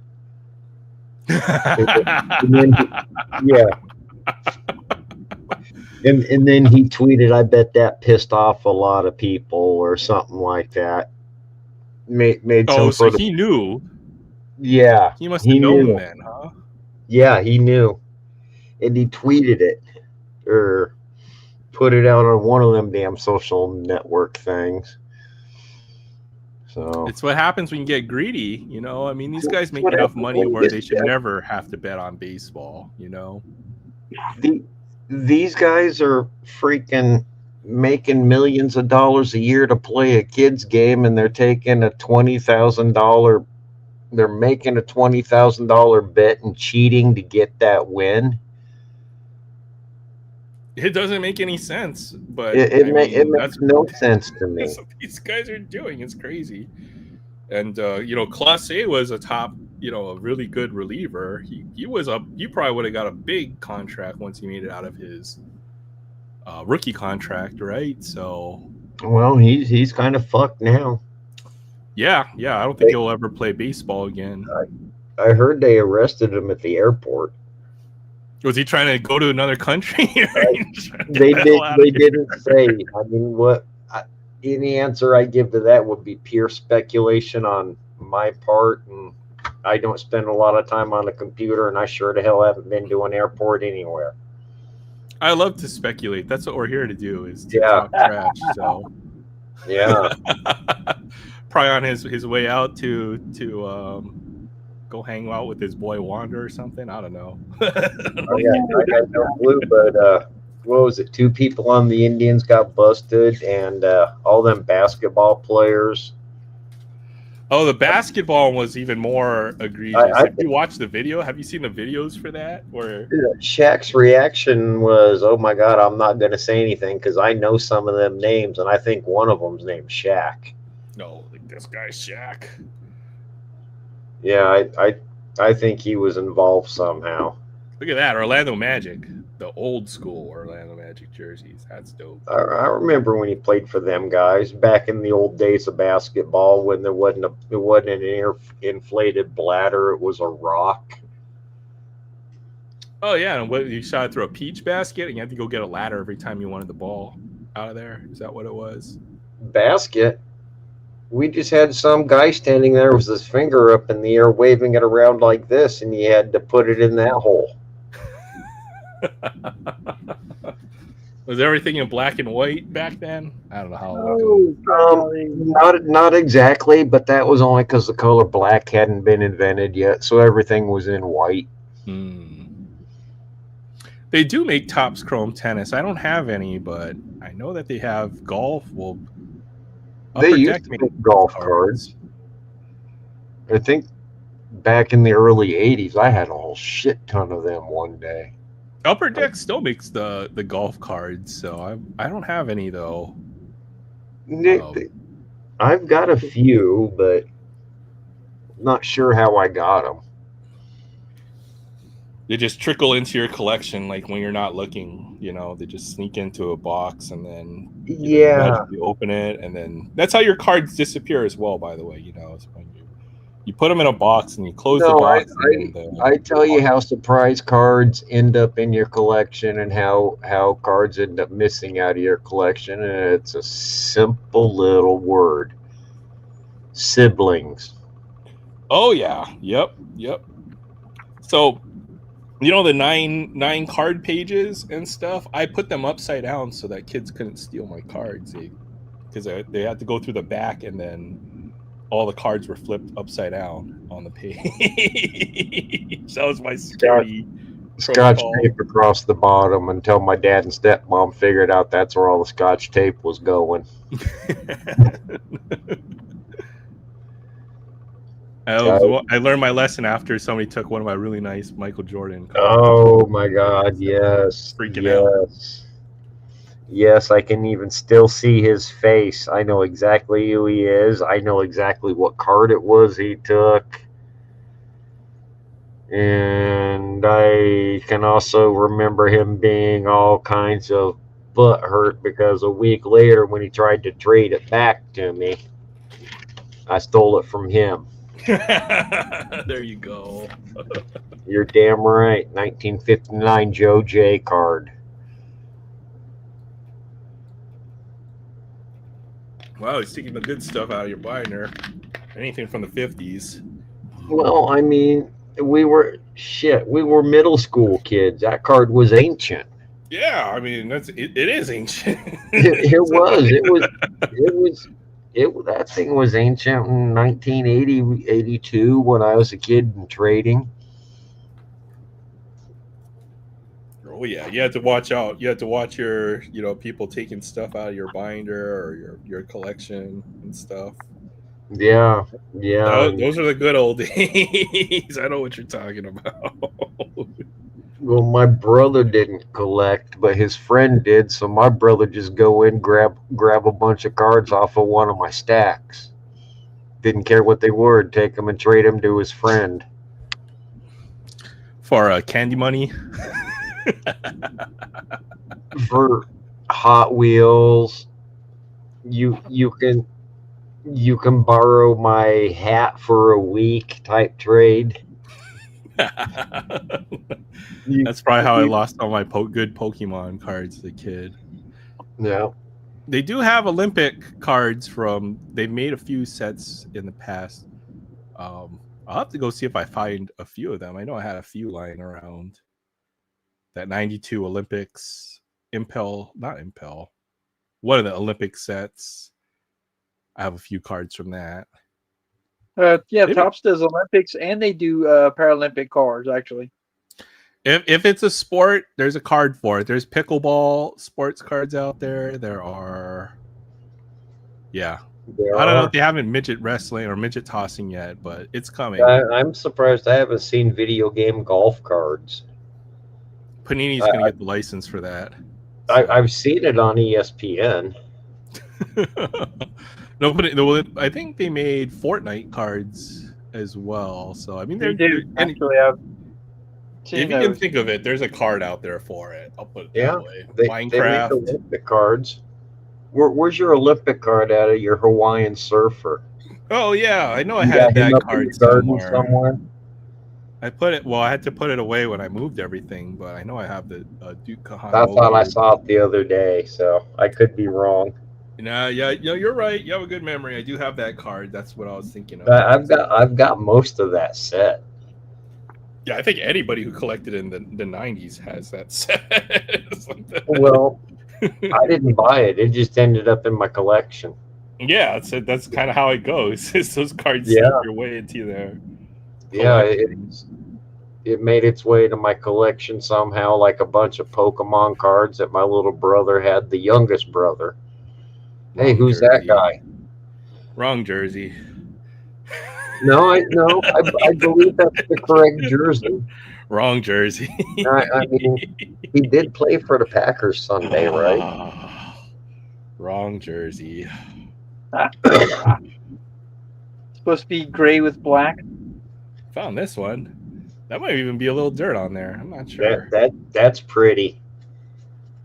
This guy has no soul. Just by looking into his eyes, I can feel it.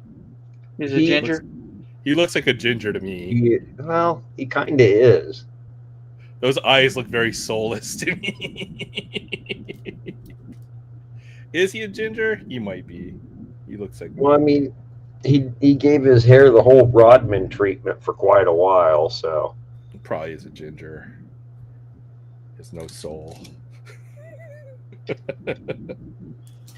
I mean, there's got to be a baseball card out there somewhere where he's got blue hair or multicolored hair. Like an ice cream, like not an ice cream cone, but a shave ice cone. Have you ever shave ice over there on the mainland? Yeah. Yeah, we've heard of it in our backwards ways out here. All right. I wasn't sure if that was a thing everywhere else. We fried butter here, man.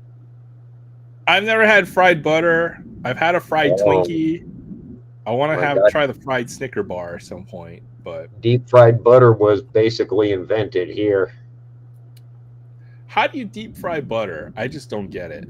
Like, I have no clue. I've had 5 heart attacks. I'm not about to attempt it. Yeah, I feel like if hardening of the arteries. I know, just thinking about it, man. Deep fried butter, man. I feel my arteries tightening right now. Yeah, I think I'll pass on that one. Oh. Yeah. You guys will fry anything, though. I mean, I feel like I've seen. I don't like funnel. We don't have funnel. Like funnel cakes aren't a big deal here in Hawaii. That was a Nico. I saw that. Well, these are the cards I put aside for you. I know I've got a few set aside, right? Okay, yeah, I was gonna say don't be skipping past, and that's my favorite Ted Williams card. Well, this is your pile, Jay. My most favorite Ted Williams card. I want a rainbow of that. I need your. Well, I'll get your address, but this is the pile I think I put aside for you. Right? Come on now. Hey, that's a squirrel. I like it. Yeah, it's the flying squirrel. It's the the squirrel that's been on my videos. Nature got a hold of her. Uh-oh. Yeah. So she's no longer around, and I'm kind of really bummed about that. See, look, that guy has no soul, or his eyes just have that. He looks like a ginger to me, or an albino. I could be wrong. I think this is Sensei Domino's pile. I'll be looking for more Nico stuff for you, and see if I can find some Seiya stuff as well. See, pretty much all the Cubs stuff. I'll see if I put a pile together for you. Oh yeah, if you want to throw in just random Cubs, I'll make sure to pass some of them on to the nephew because he's a Cubs fan too. There you go. We got to teach him young. Oh yeah, I love the fact that he's a Cubs fan, but I blame his parents for him being a Cowboys fan because they didn't even attempt to stop it. I just like all the mascots. I don't know why. When they get their own card, I just think it's cool. Sure. That's the Dallas Stars mascot. Well, maybe not that one if you're a Cubs fan. Yeah, I'd throw a baseball at that one. Yeah. What else do I have here? Oh, yeah, I've got my Philly Fanatic. I'd try to take him home and put him in my zoo. Yeah, or he probably lives in a trash can when he's not riding a quad. There's only one real baseball mascot. That's the San Diego Chick. I PC the Philly fanatic, obviously. So I've got my Philly fanatic, Harvey, Gritty. I don't know. Some of these mascots are like, what the hell? Gritty is like a Sesame Street reject. I feel that's what I'm thinking. And I've got this dog for some reason. That does not look like Buddy Holly. His name's Buddy Holly, and he is a Westminster champion. Buddy Holly had glasses. He's a Westminster Kennel Club champion, so you know. Buddy Holly was not a Westminster Kennel champion. He died in a plane crash in 19. Yeah, they made a movie about it. It's very sad. Big Popper. Oh hell, I had to keep hearing about it because it happened like 10 miles from my dad's hometown. So there's the Big Sexy. I love how they actually put the real nickname on there. That's just too good. I did too. I've got that card. I'd want him to sign that one. Acerfer put this card specifically aside. please let me have the Big Sexy. Yeah. I got the Santa. Couple Santas. And I don't know what this is, but this is another Sesame Street reject, I think. Iceberg. So love the mascot cards. I'm gonna see if I can find more. I know I've got a few more, so I'll definitely be putting the mascot collection. Somewhere in my collection, at least at one point in time, I had an old minor league Iowa Cubs card autograph. Hey, that's me. Yeah, it's the future mascot chugging a big ass bottle of Pepsi on there. Oh yeah, yeah. Oh, I loved that mascot. I love it too. I think that's great. I need to make myself a new little icon. She made me one for Halloween, and I forgot to use it. So. Oh really? Yeah. Well, now you gotta wait till next year before you can use it again. So. Oh my God, that thing is so far up in my chat history. She's out of the blue sent it to me, and it was this dressed up as a vampire. Instead of drinking a Pepsi, it was drinking a vial of blood with sharpened teeth. That's funny. Yeah. That's awesome. Yeah, if I was way more computer savvy, I'd figure out how to at least put it up here. It was like when I'm on my computer, you can see this one. But well, you got the whole year to figure it out, so. It'll take me a year to find it because we talk every day. Oh yeah, well you have to make sure we'll have to memory hold this so that we have a Halloween mascot for you. I couldn't remember when I was 14 days old.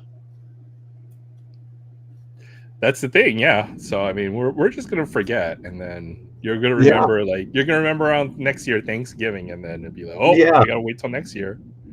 Yeah, 4 days after Halloween. You didn't use your vampire, did you? And I'm like, no. You had one job, Jay. You had one job. Oh, believe me, that's not my only job. But that's okay. It's fun. Gotcha. It can be. I tell her all the time. She has entertainment value.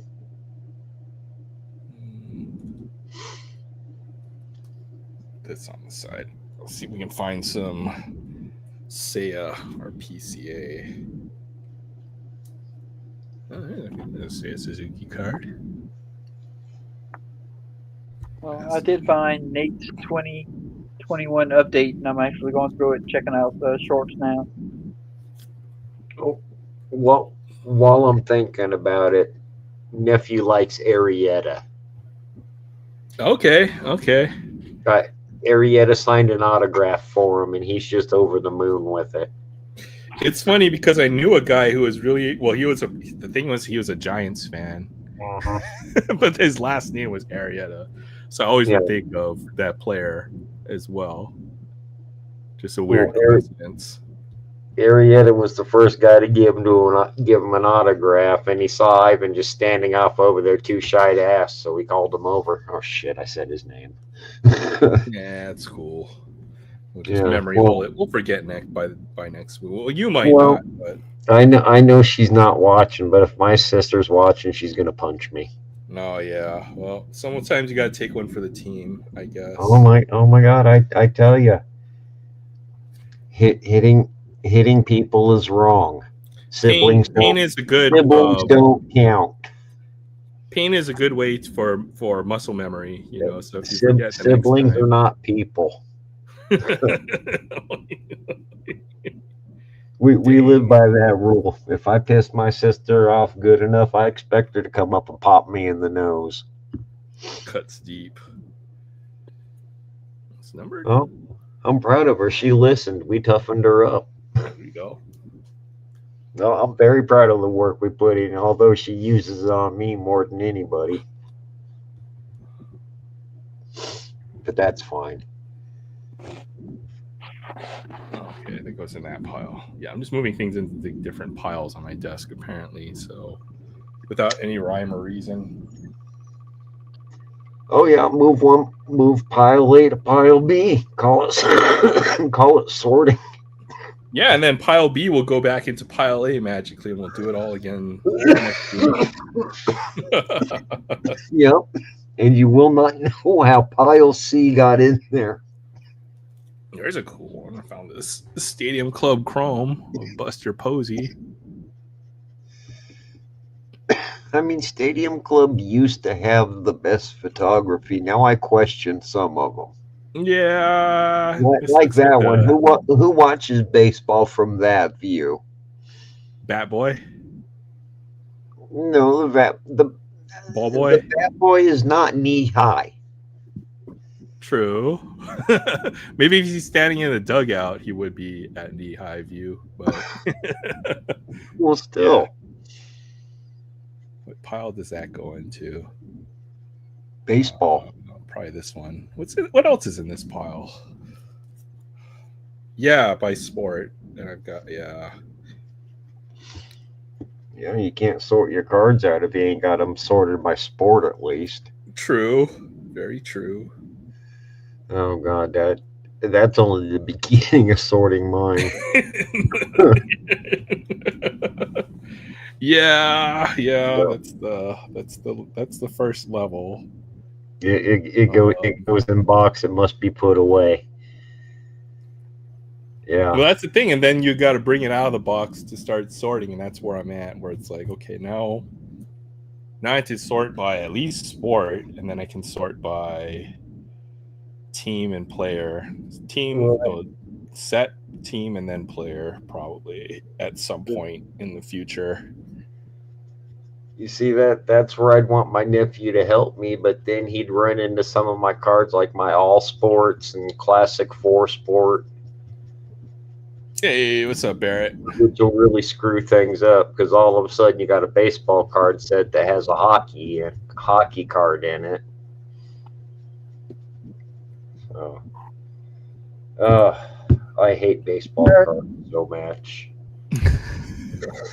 Well, you know what I've been finding is I'll have most of what I have for a set, and then I'll find that I have other cards from another set in another box, and then now I have to resort everything again.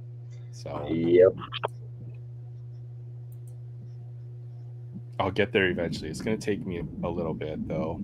My God, as long as I've been collecting, the only thing I can see when it comes to sorting is me finishing with my beard down to my belly button. Wow. I did not need that mental imagery, but thank you. I said belly button. Oh, boy. I forgot to pin the link, but if anybody was interested, I should probably just put there for yeah, you probably should. I don't think Will's gonna be here today. Well, if you say his name 3 times, he might show up. That's how Will operates. Well, sure. I don't know. I haven't seen Will too much lately. I guess maybe he's actually busy with work and stuff. So, but I hope he's doing well.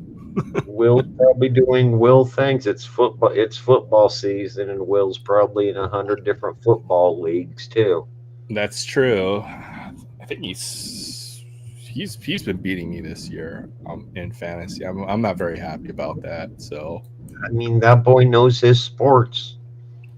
he really does. He is infinitely knowledgeable. He has a good memory as well. Yeah. That's it. Drake May only gave me 15 points this week. Oh well. I need a quarterback actually for my fantasy team. All right, I gotta think about this before Sunday. Sign Flacco. Tempting. There's probably a few other good quarterbacks out there. Let me look at the waiver and see which players I should add to my team. So I made this league with some challenges, I guess, because it's such a small league, but they're really biting me in the butt when it comes to picking up team players for my. So basically, the rules I set are challenging my ability to play fantasy football this year. So I need to rethink the league. Basically, I'm an idiot. I believe they call those growing pains. Yeah. I basically set my own traps. Oh, sure. I can pick up Aaron Rodgers. How about that? Is he any good? Do you know if Aaron Rodgers is any good? Yeah, that depends. Are you getting Aaron Rodgers 8 years ago, or are you getting Aaron Rodgers 8 minutes ago? True.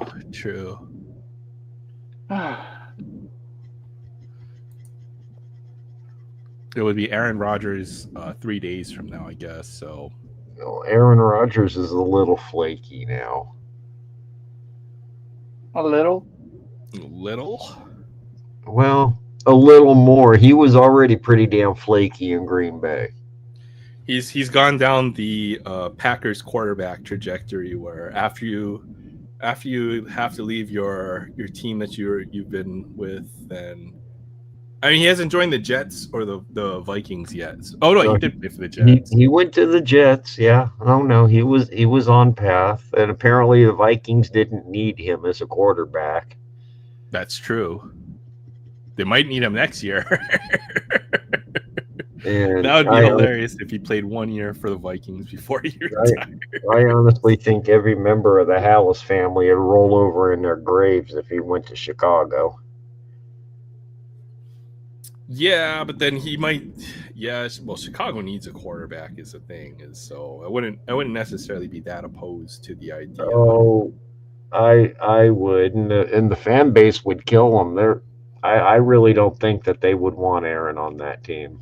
The fans, anyway. Not the current version. Maybe the version of Aaron Rodgers 5 years ago. They probably would have put up with the version where he was screaming, "I own you." Directly. The MVP version of Aaron Rodgers. I think no matter how much you hated him, you would still want him on your team if he was playing at that level. But the washed up Aaron Rodgers, heck no, is where it's probably at with him, at least right now. I don't know the Rodgers where he was going out in the desert and meditating on Pego. It's kind of an oddball. I'll put it that way. Yeah. He probably hangs out with Zach Greinke in the off season or something, you know. I mean, there's nothing wrong with being weird, man, but dude, do it like Spaceman Lee did. Don't do it like you're doing. Hey, what's up, Adam? Good to see you. What up? It's like Troy's ready to fall asleep pretty soon. Right to the Friday. Now I got to wake up early. Well, Want to go ahead and open the car, and then I'm gonna have to shut it down. Yeah, let's do that. Let me see if I can find a car real quick. And to think I don't have one. Oh, you got plenty. Just grab one. Anyone. Yeah, just Oh, you don't have one that's worth opening, is what you're saying, right? Nothing that's. yeah. They I like deserve the you. ones I have. That's a shame. I like being the cruel guy who keeps them locked up in a little freaking box. That sounds Never like let a them fairy light tale of villain or day. something. Well, they can see the light of day through that little plastic shield around them. All right, let's see what I've got lying around in the bucket. And you see, I got some cool ones lying around too. Like that one. Let's see what that is. Batwing. The Batmobile. Oops. The bat. Batwing. Yeah. Oh, that is I cool. got cool I ones like that. just laying around, but I'm not going to open it. I have an open Batwing on the table right now. Really. Oh, this is a classic. Yeah. Yeah, I like that. All right, we're doing that. I like them unopened. Just moving some stuff around. But Adam had his sale last week. I picked up a few more cards to add to the pile. So, all right, let's do this. You ready, Troy? Yep. Tell you what, no intro last week. I went first, so I'm gonna let you go first this week. Yeah, I put the video on private anyway, so for obvious reasons. So, all right, well, this is my Hot Wheel for today. This one is new for 2025. 2025. And it is. You can tell from the headlights. Oh yeah, the cabbie, not cab, but that British car looking thing, right? Oh, you're good right there. That's how you know. The Jaguar XJC. I said Jaguar. I called that. I said Jag. The coupe, as you would say in on Top Gear.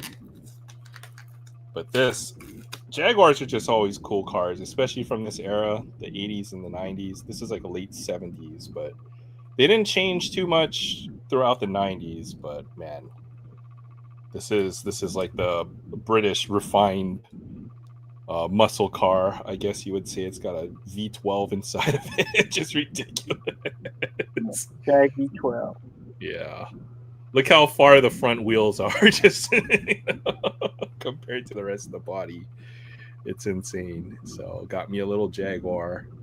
It's got the pipes on the side. I think the livery was just eye-catching for this one since it's got the British colors. So that's 76. Might be. Let's see what this 1976. On the number.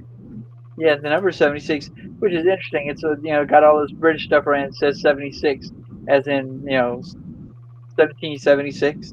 Yeah, American independence or whatever. Oh yeah, the original Brexit, man. They've got like I don't know. It's still got like the refined, like the luxury grille, but this car has stupendous power. So yeah, I do like the Jaguars. This is a car you would never be able to own, but something you'd see in a museum, I suppose. So I thought this was a pretty cool car. We did say his name 3 times. Will. Oh, there he is. See, we did say it. Combined, we said it 3 times. Yeah, we did. Just not too long ago. What's up, Will? I will. We're gonna have to officially try that one time. Yeah. Each one of us says it once, and then Will magically appears. Yeah, like yeah. But thanks for stopping by. Have a great weekend, yeah. Will. All right. No, we did not. So your name is Voldemort? We're not allowed to say it out loud 3 times, or Beetlejuice. Right. What's I've up, got Jeff? the Run 2 Hot Wheels car culture. One of those. All right, let me think. The wagon. Yeah, I'm looking at the station wagon, hoping it's not gotta bad. Be a wagon. Gotta be a wagon. No. It's my second pick is gonna be the Supra, But let's see it. No, you wouldn't be able to get the Supra because people are probably just hoarding those. So it's got to be the wagon. Or the yellow car. Yeah, it's the Supra. Nice. And this is, out of all the Supras that they made, this is the Supra that today I would buy one today. The 89 Toyota Supra. Yeah. I think, well, I like the late 90s version of the Supra, but this is a very close second in my book. Because I had an 82, and that car used to shit and get. But when they came out with the 88 and a half or 86 and a half to 89, that's what this body style was. I've always wanted one of those. Man. No, this car just screams Japanese supercar from that era, that late 80s. So it was super wide. Yeah, these are nice. There's a reason why, there's a huge cult following for all the 90s, early 90s JDM cars, and this is definitely one of the big ones. It's a Supra. Love this car. Yeah. Almost looks like a Corvette or a Firebird, but very distinctively Japanese. Yeah, and this car is still expensive as crap. Oh yeah. Try to find a Supra, and the Supra was the top end of the model, right? You had the Celica, and then the Cressida in this era, and then you had the Supra. before the Avalon or the Camry, I guess. But yeah, that Supra. Love that car. Yeah. I rarely see those. You rarely see this on the road. It's either the older version of it or the one that came out in the late 90s, which is nice because I always like that the spoiler on the in the back. Yeah, that big spoiler in the back. Yeah, that big oval spoiler. But this my is favorite. just classic. This is the one I wish I had. Yeah, it looks like a Japanese Corvette. Is what I get when I look at that. It's got that big bubble canopy on the back. Yep. Yeah, that's cool. Great looking car. And it was still this was the last year where it was still a 4-seater. They put a back seat in a Supra? I guess a Camaro technically has a back seat as well too, right? So you ever fit 4 people in a Camaro? It ain't fun. Oh boy. One of those late 80s Camaros. The back seat's an afterthought, man. It's like awesome. Great looking car. Now let me see if I pull up my I think you win tonight. I'm pretty sure you win tonight. Oh, the Jag's something else, man. Yeah, I mean this like they don't make a car like this, or they only made it for a few years where you had such a long body style, right? It almost looks like the late 70s, and then there's an oil crisis, and then cars like this don't exist after that, right? So this is like the last of that old school body style, and this is like a coupe, and it'd be like the size. It's like the size of a Cadillac or something. Oh yeah, it's like El you had to go Dorado. ahead and weigh the car down to go ahead and contain that V12 engine. Camry came around 79, 80. I'd have to go back and look at the history of the Toyotas because it gets hard to follow, but I'm guessing around there, maybe in the States, probably around there. Yeah. Early 80s. My first car was a 77 Toyota Celica GT.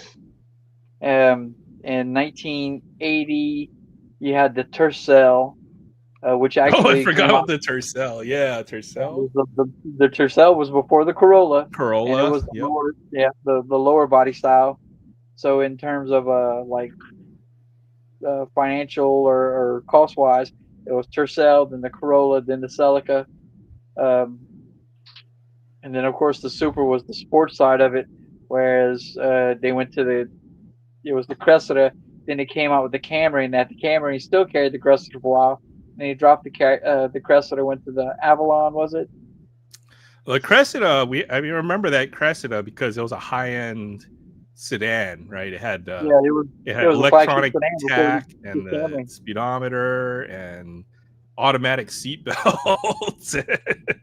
Had a nice big V6 in there, so it was a high-end car. I remember a Cressida. The Tercel though, that was the beach car in Hawaii for a few years, right? So if you had like if you're a high school kid and you couldn't afford much, well, it's probably going to be like a Tercel or something like that, So perfect little beach car. I had a Tercel. The motor in a Tercel was too small to put on a bicycle. Yeah, there's a lot of those, but it was a fun. Well, it wasn't a fun little car, but it was very very affordable, I would say, to Oh get yeah, yourself a Tercel. Yeah, or Corolla. And the MR2 as well, somewhere. Oh in there. man, the MR2 was when they came with the MR2 with the basically it was the little rear engine sideways 4-cylinder. Basically it was a little bullet of a car. Yeah, it's such a cool car. I love that would have been a car I would have wanted. Is the old, like the first gen MR2, and they made the MR2 I think into the early 2000s. I think They did, and by then the car with the MR2 was sleek and real rounded. it looked more like a Miata of almost. well, actually, I was going to say the Fiero. Yeah, it did. Yeah, that's another Pontiac Fiero. I had a buddy who had a Fiero GT. I love it. It was like it was a poor man's Ferrari. I knew a dude who had one of them and thought he'd be cool and try to drive it through a snowdrift, except for it was plow. I wish I had a Camaro. I wanted I think it was like a 79 Camaro. I was trying to convince my father to buy it, but then he bought me a Camry, which was probably the more practical choice. And the Camry was such a great car. But man, I really wanted a Camaro. I never did. Everybody always had Camaros. I wanted the stuff that I guess they call them sleeper cars. I didn't know what they called them back there. I always wanted like a '66 Triumph or a '66 Pontiac Bonneville. Oh yeah, I love sleeper cars. They're cars that at a glance you wouldn't think much of them, but under the hood there's something else, right? The boxy style.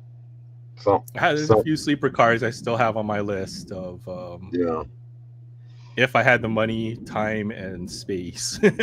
But I have none of the above, so no sleeper car for me. See, a Ford Ranchero, like a '60s model Ford Ranchero. Yes.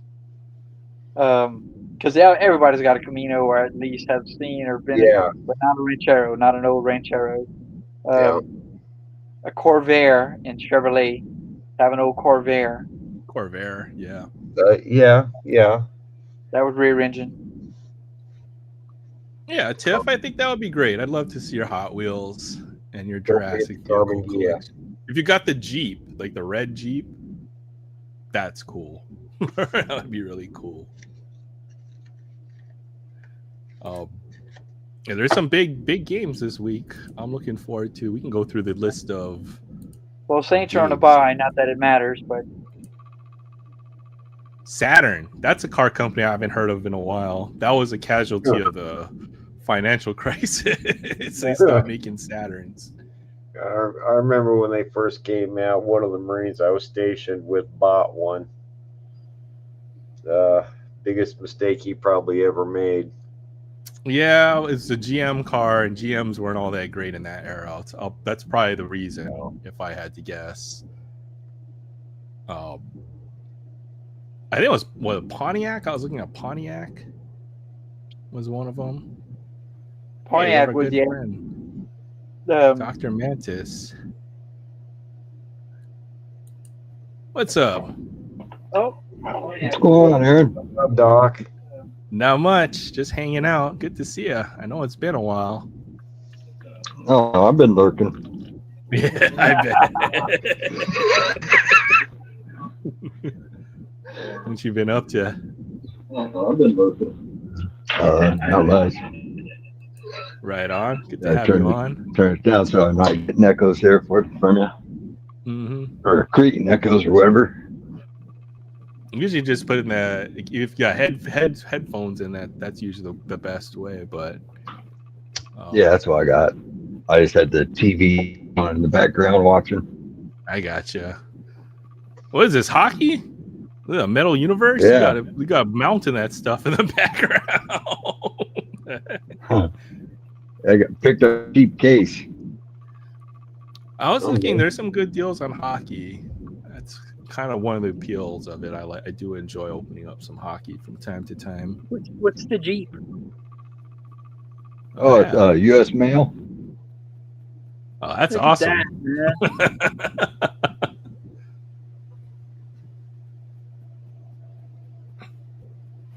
So you even got a jerry I have a can mail on the back? truck.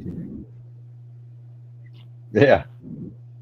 I have the Johnny Lightning ones of the mail carriers. That one right there, that's old Matchbox, isn't it? I think it is. Yep. Super fast or whatever they call it. Yeah. Matchbox Super Fast. That's awesome. Even has a little toe hitch on there.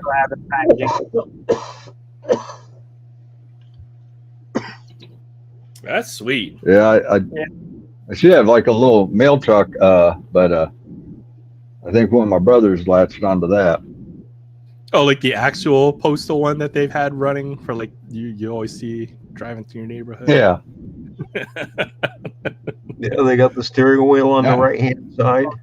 I'd always want to drive one. It's been in the back of my mind, but I'm pretty sure if I took one out for a spin, I'd probably be committing several felonies. So that's the only thing that's stopped one-fourth of a little engine in that thing too.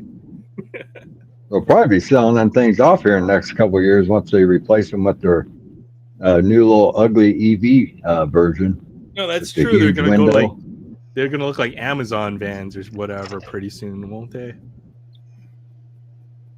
Yeah. Might as well buy yourself one, Aaron. Yeah. I gotta move it. I only have one parking stall. That's my downside right now. I've got 2 cars. Well, so you yourself said you're clearing out your storage area. So yeah, but it's a storage closet. Pull all your baseball cards in there and park a mail truck in there. Yeah, well, it's one of those storage units, like a loft unit. So I'd have to forklift it up. Who's that? Nathan McKinnon? Cole McCarr. Oh, he's like the cover boy on the box. Yeah. Oh, that's cool. Nice. Pulled that a couple nights ago. Hey, that's the guy on the box. I think we're experiencing lag. A little bit. That's all good. It happens. Oh, that's cool. Barzal, yeah, I like those acetate cards. Yeah, that's real nice. How'd that acetate? Oh. Well, Johnny Goudreau. I'm really trying hard not to answer that question. Jay says you can go over his house and clean his crap for $10. So we've been on the topic for that's what I'm charging people. That's just to touch my cards. Hey Yoda, good to see you. Hope you're doing well. Hope you're in good health. Yeah, I wouldn't. I'm not going over to Jay's house to clean his crap for $10 an hour. So that was not cleaning my crap. It's sorting through my antiques and collectibles. I bet. Well, good luck. If I'm gonna pay you $10 an hour to sort your cards, I'm gonna keep every third card. You know, that'd almost be worth it.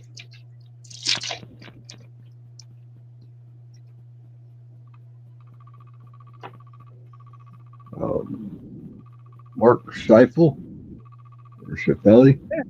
Close These are enough for nice. government work. I don't know how to pronounce these guys' names either. We got Tyler St. John. Ooh, Ooh. Oh, hey. That's a nice. Palladium. Upper Deck's insert game is really nice. They make some cool inserts. Yeah, if you're going to do acetate, that's the way to do it. That's sweet. Braden Schneider. I like it when they. Oh, I know who'd like that. There's a bunch of Buffalo fans out there. Oh yeah. Those Palladiums might be like 1 out of 36 or something like that on the pack odds. I only seen a couple of those. Owen Power, that might be a rookie from that year as well. He might have been the #1 pick from that year. So that would be a really nice card. That's was this 22, 23? Yep. Yeah, so that he would have been the #1 pick. So that's actually probably one pretty nice cards right there. Kind of reminds me of the old TMZ logo design. Yeah. You guys ever... I didn't What would understand the that be like? border. What is that, like a molten lava or something? Is that what It's that's supposed to be the is that- net, I think. Like the hockey net, and you're looking through the net. Oh. Almost. Okay. I thought it was like, it looked like cheese or something, like Swiss cheese with all the holes in it. And I was like, well, it's hockey. It doesn't make any sense. But I think it's supposed to be the net. You guys see that thing on that sports card investor old Jeff Wilson had on the post office theft on like when you send your stuff for e-authentication or something, the post office been stealing stuff right out of the mail. That's a felony. It said there's like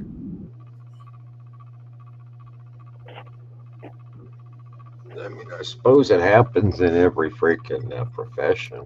Oh no, we lost Mantis. That does happen. It depends on, I guess, how trustworthy your mail office is or your post office is in whatever area you're in. It's the It's the people. Yeah, you got porch pirates, and then if it's the carrier itself that's stealing the stuff, then that's bad as well. But that's always been one of my biggest fears when you're having to send stuff through the mail. It's the cost of doing business. You're going to lose some of your cards in the mail, unfortunately.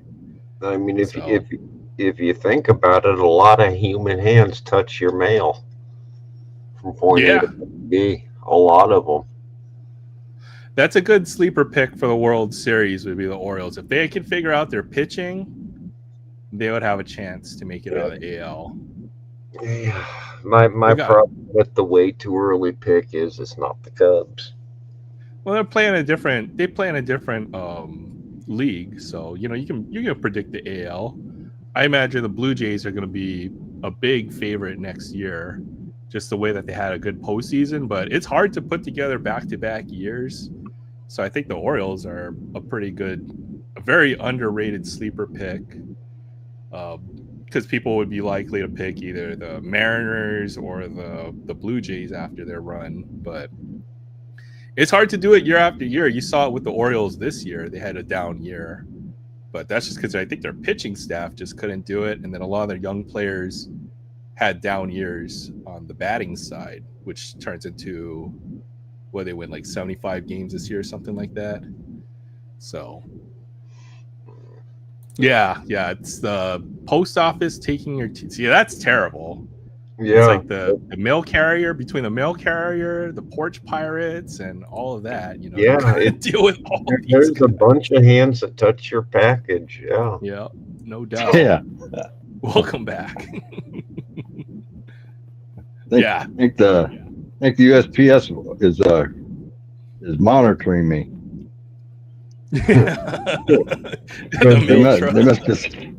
They silenced me. I was talking about how I want to borrow a mail carrier and drive it around. Like, nope, Can't have that. We're talking about stealing packages. Oh yeah. I think the Dodgers will be overwhelming odds-on favorites for years to come. The way they built that team, so Woo! no way around that.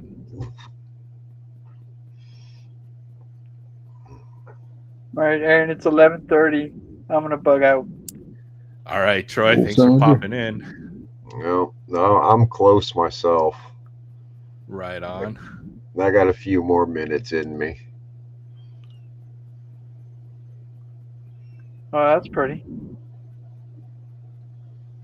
That's kind of like that's the old like the retro ones. I think they go back to what, like 97 to compare them to or something. Yeah, the old metal inserts. The only thing with the colors on these, they look a little washed.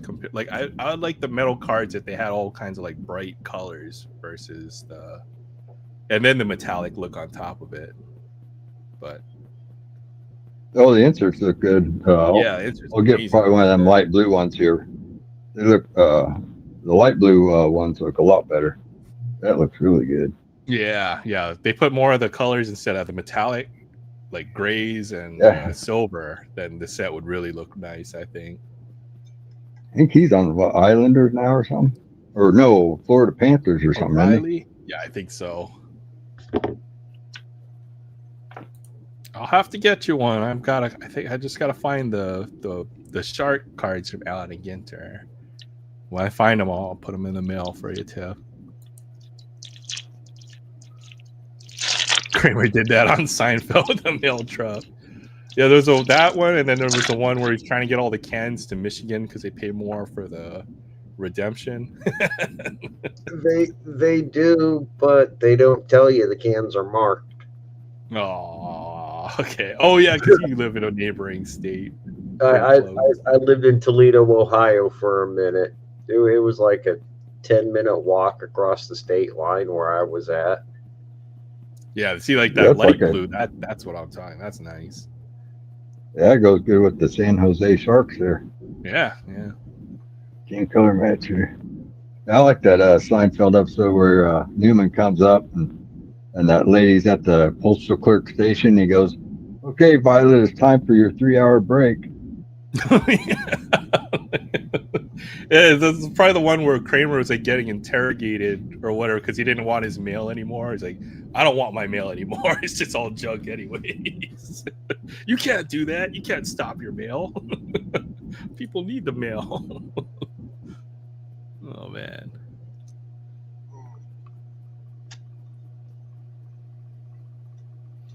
All right, well, it's my time to bow out. All right, Jay. I'm falling out rapidly. Good to see you, Doc. I'll see y'all people later. Take care, Jay. Have a good weekend. Have a Pepsi for me. I got Mountain Dew in the freezer. I got that Dr. Thunder. Oh. The fake Mountain or the fake Dr. Pepper ripoff from Walmart. Oh, the Walmart one? Mm-hmm. I kind of like some of that orange soda. It's an off-brand or whatever. You know, not necessarily Sunkist, but like especially like just kind of blend it. Yeah, soda's just blend it with like Mountain Dew sometimes. Yeah, it's expensive. Like a 2-liter here in Hawaii is almost $4 if you don't get a discount. What is that? Jack Eichel. Oh, nice. I've never seen this insert before. That's pretty cool. It's jarring. Like a jarring hit. So that's pretty good. Yeah, I opened a couple boxes of this. I don't think I ever saw that insert, so that's kind of cool. Maybe it's a retail only. Oh yeah, it could be.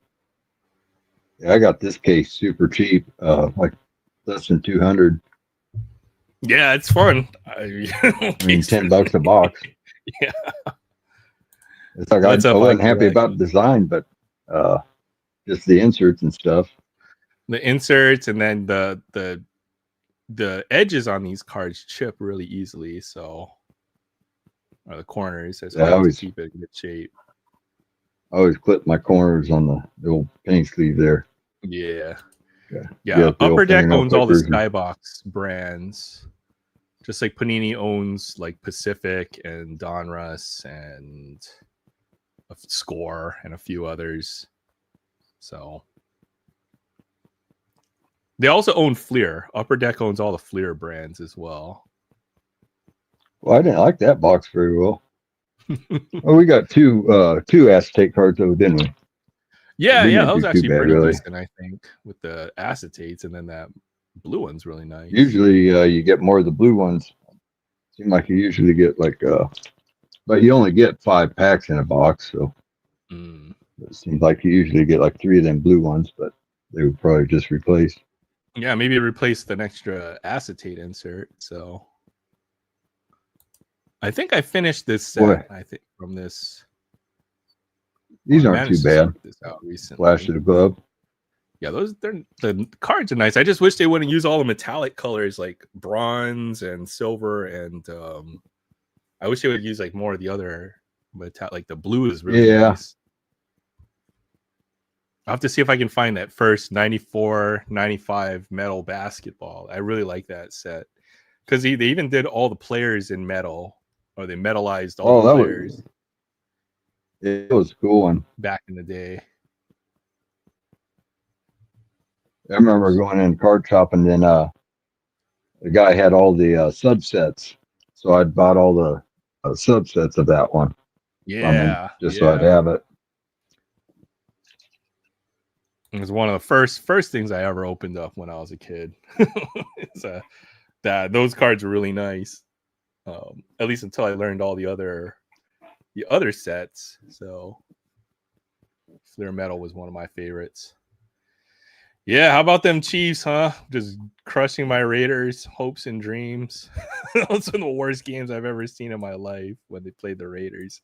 I think you blanked us. You pretty much pitched a shutout. You guys need to get you guys would stir up some conversation if you got that Shadur Sanders and just gave him a try. We might, yeah, that wouldn't be a bad idea. We might be doing something like that pretty soon. So we'll see how it shakes out, because Geno Smith doesn't seem to be the answer. That's for sure. He played good. Tried to get that was it. Chiefs almost got where they was trying to get Breece Hall from the Jets. That would have been awesome. That would have made a super team right there, because that's if the Chiefs had a good running back. I mean, you got decent running backs, but if you had like a Breece Hall, that would be next level. Oh, yeah, boy. That'd be the Jets' whole team. Like gone.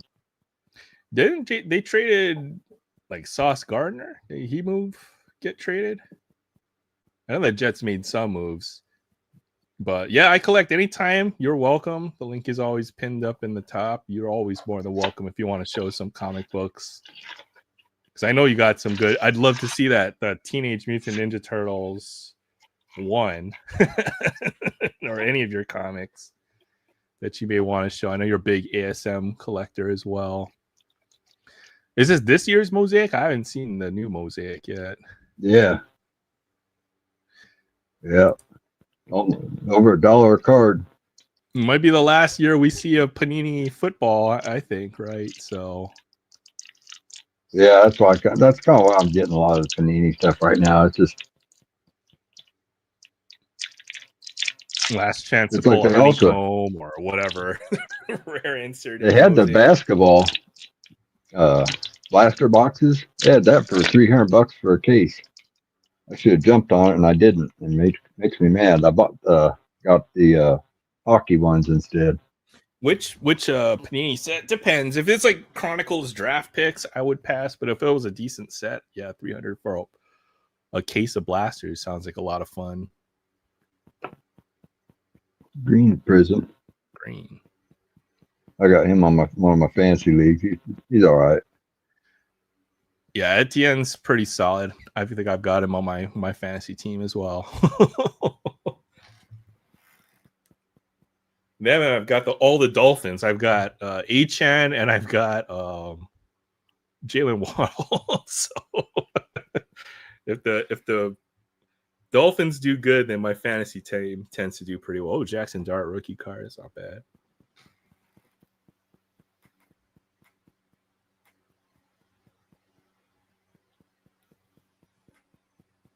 I'll take that. That's cool. Yeah, he's actually playing pretty decent. Seems like it works out for the Giants. I'm guessing they would probably want Daniel Jones that move back, but at least they got Jackson Dart, it seems. Oh shoot, missing the chat.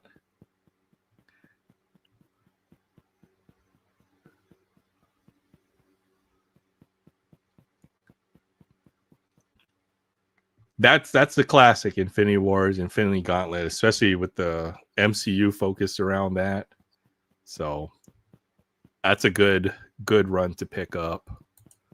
So, well, might have to look out for Adam's comic book sale if he decides to move on from his comic books, because I bet she's got some bangers. Oh, yeah. James Winston is going to start Sunday, huh? Who? Winston's going to start for the Giants on Sunday. Is he really? Well, famous Jameis. Let's go. Let's go. 4 interceptions and 4 touchdowns. And then we got the Dolphins playing over there in London at like 8:30. I think so. I don't know what that'd be. Hawaii time. That'd be real early for you. You might, that'd be on before you can go to bed, probably. No, if it's a early morning game, it's usually on at like 3 a.m. So I know some folks who stay up for it or wake up for that game to go watch that. It's crazy. 2020 Bowman is actually a good set because it's got Bobby Witt Jr. in there, so that could be pretty big money now for a jumbo hobby box of Bowman 2020. Last I looked, it might be. Yeah, if it's the box I'm thinking of, I think it's 2020 Bowman. Hope it's not draft that has the Bobby Witt Jr.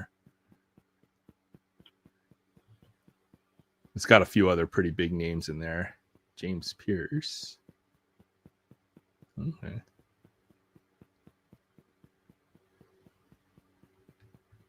I'm still not used to seeing DK in a Steelers uniform.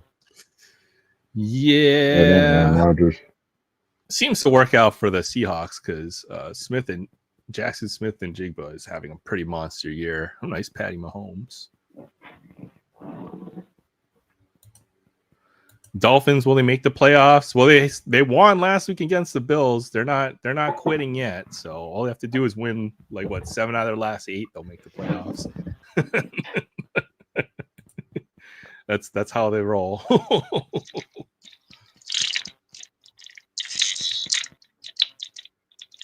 Al Toons, that's a name I haven't heard of in a while. Good receiver.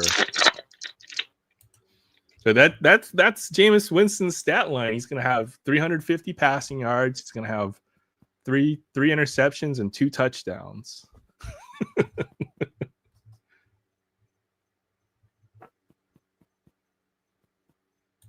Touchdown Masters. Yeah, I'm gonna look. He's got crazy stats. Oh yeah, he's the number 1 fantasy running back by far. So should have drafted him instead of Saquon. Oh, I know. Should have been first pick. Go for him if you can. Period. He's younger. Saquon was eventually going to drop off, especially with Jalen Hurts taking all his touchdowns. Saquon's overrated. Well, for fantasy, I suppose.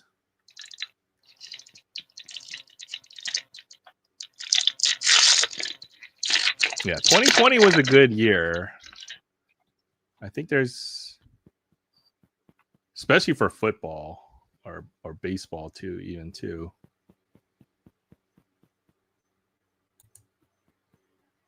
Keith Brown.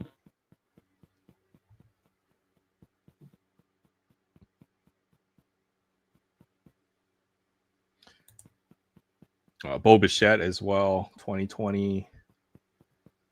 Jordan Alvarez was hurt last year. Nice Genty. Boom. Yeah, as a Raiders fan, you have about 5 players that you can cheer for. That's my boy. I put Geno Smith in from our quarterback when during our bye week for the Chiefs, and the week before, you guys did killer. You got like what 45 points, and then the following week he killed me. Yeah, He said he was out. Geno Smith was. He was out early or something.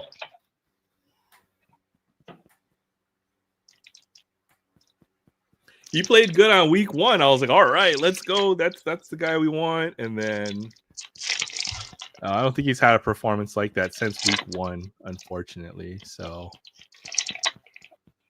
and we're in week 10 now. Well, so. he did. No, he did. He had what was it? Week 9. Because Chiefs was what bye week 10. That's true. He did have a couple decent games fantasy wise. So I popped him in there for my. Oh, here we go. We got a good pack here for the last pack. Yeah, I see some colors in there. Riley Leonard for Colts. What's he, a quarterback, I would say? Backup quarterback, I'm going to say. Rookie quarterback? Backup? Oh, rookie. Yeah, I figured it'd say position down there. I guess it just says their number. It just says their team name and number. I was thinking it said like WR or QB or something. Why would they do that? Nice Joe Burrow. Oh, yeah, I drafted Joe Burrow that he's been out since like week 3. So I thought he was supposed to come back this week. He's going to be out for a couple more weeks, I think, is what I saw. Flacco will be starting this week. That's a pretty nice one there. Is that just a green mosaic one? Or? Parallel? Green mosaic parallel or something? No number. This one here looks Jalen Milroy. Milroy.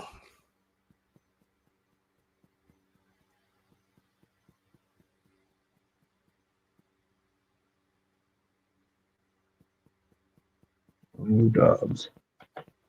Golden Tate still getting cards? That's crazy. Yeah. Or is that his son in the NFL now? No, he was good though.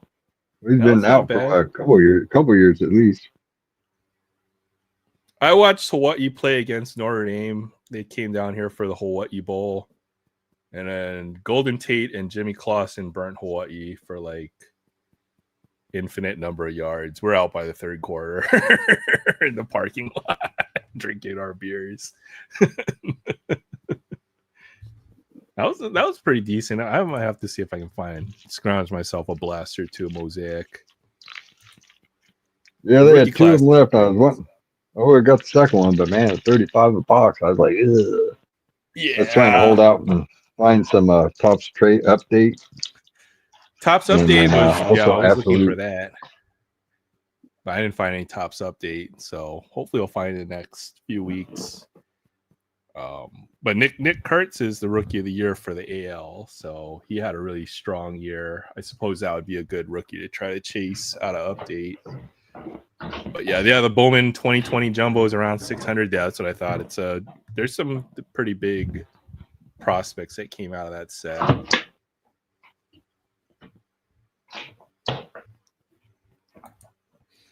Big game for the Chiefs. They'll play against the Broncos. I'll take the Chiefs on that game. I don't care what the Broncos. But the Chiefs seem to have some really good momentum right now. I don't know.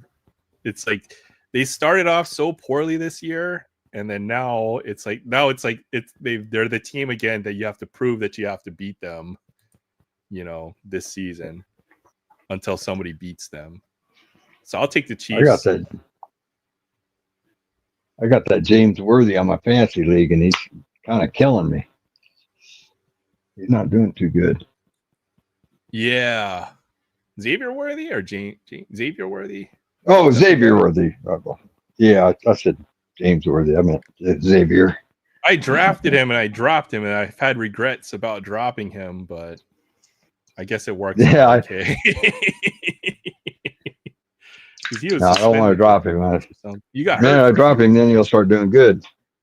That's exactly what happened to me. But fortunately, well, not fortunately, I think I'd probably still have him on my team, or it would be hard for me to drop him now, especially since he plays on the Chiefs. But yeah, we'll take the Chiefs this week against the Broncos. I'm pretty sure. Pretty sure the Chiefs are on the rampage right now. Or let's go see what the line on that game is. No line. 3.5. Okay, they're favorites. They're away That Bo Nix favorites. is pretty good. They're away favorites. That's surprising. In Denver. Well, probably just because they've won most of their last meetings. Yeah. And I think that last Broncos game was really close or whatever, if I remember right. Yeah, well, the Broncos are 8-2 and the Chiefs are 5-4. So you would think that an 8-2 home team would be a favorite against, but they're the Chiefs. So that's why I feel that way, I suppose. But I think the Chargers are leading that division. Yeah, the Broncos are 8-2. Chiefs are 7-3. The Chiefs Broncos are kicking butt. are 5-4, and the Raiders are 2-7. Oh, that hurts. The Chiefs are back on track, right? Because they didn't have a good. I think they started like 1-4 or something like that, but they're winning a lot now. So, oh, that's right. They won. They lost in the Bills Super Bowl for the year before their bye week. So, yeah, I hated that game. It's like those last two plays, they just like threw it up and just trying to get the game over with. It's like, oh, let's get it over with. Just throw it up and do a Hail Mary, and it's like they're totally surrounded by like 3 Bills defenders. this is a good question. Wait, didn't we fire Pete Carroll already? Didn't that happen? Or we fired a lot of people already from our.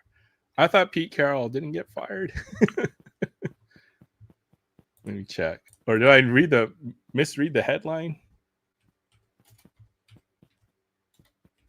Let me check. Well, I guess he's still our head coach. I thought he got fired last week was what I read, but maybe that's the predicted to make. Okay, it's one of those clickbait articles where will he be our head coach? Probably, yeah. I say you have to let him do at least 1 year, at least through the end of the year. If they fire him, it wouldn't be the most shocking news, especially if we only end up winning 4 or 5 games on the year. My hope would be to keep him, so at least you have some stability. But the way the NFL works is what have you done for me lately league. So I wouldn't be surprised if they move on from him at the end of the year. So yeah, the Raiders have been bad for the last 20 years. They haven't made they've made the playoffs like twice in the last 20 years. So, but Cardinals have been to a Super Bowl at least in that time period, and the Browns have gotten kind of close, but not really. As bad as that is, it's surprising. The Raiders they're not one of the worst. They're one of the worst off franchises, but we're not the absolute worst, I suppose. It could be worse. So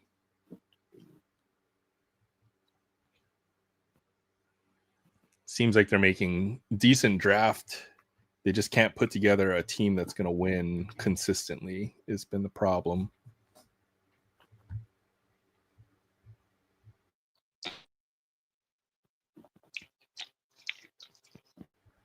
At least there's not a lot of sorting involved in the mosaic box. Yeah. That's one way. 26 cards. I wish you'd get a little bit more than, 5 packs in there, but seems to be the way.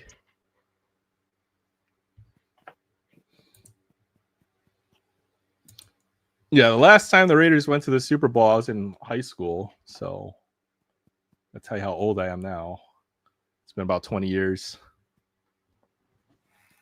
Someday the Raiders will be good. Every team has their eventually. Well, didn't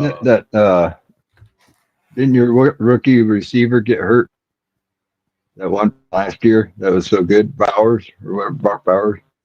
Yeah, Bowers has been hurt most of the year. And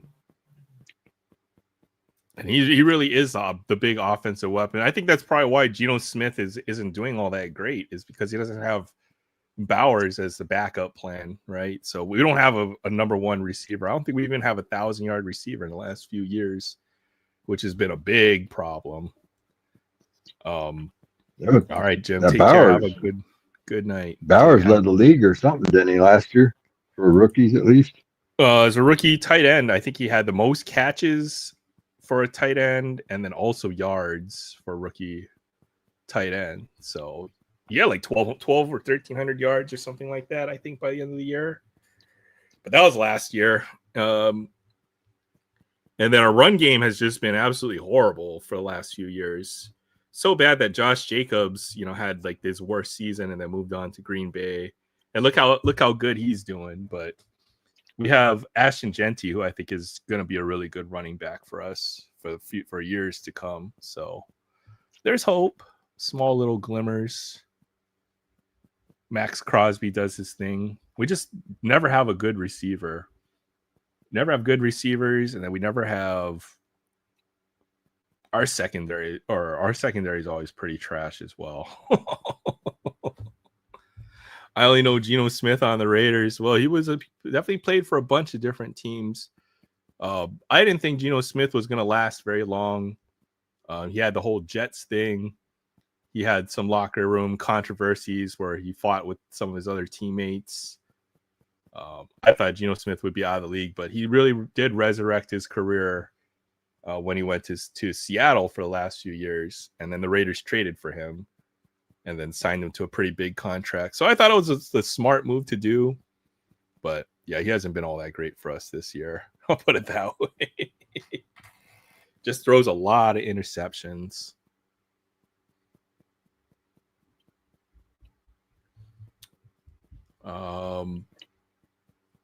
Anytime the Raiders got a good receiver, something bad seems to happen. We're just cursed in that position. So, we had Randy Moss on our team at one point, and then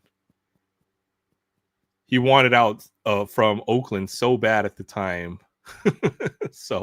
And then he goes to New England, catches like 20 plus touchdowns the next season. Like it's ridiculous. We had Antonio Brown, but we had the crazy version of Antonio Brown, where Antonio Brown was the best receiver in the league for a few years. He never played it down for us in a regular season game. What else do we have? Yeah, Amari Cooper might have been the best receiver we've had in the last few years. Antonio Brown never played it down in a regular season game for the Raiders. Antonio Brown? I don't think he did. I think we cut him in the preseason, or he had the whole. He made up this thing where he wasn't allowed to wear the helmet that he wanted, right? So he basically. Oh, yeah, I think I remember something like that. Yeah, basically cut him for like contract or conduct detrimental to the team, essentially. So I don't think he ever played it down for the Raiders.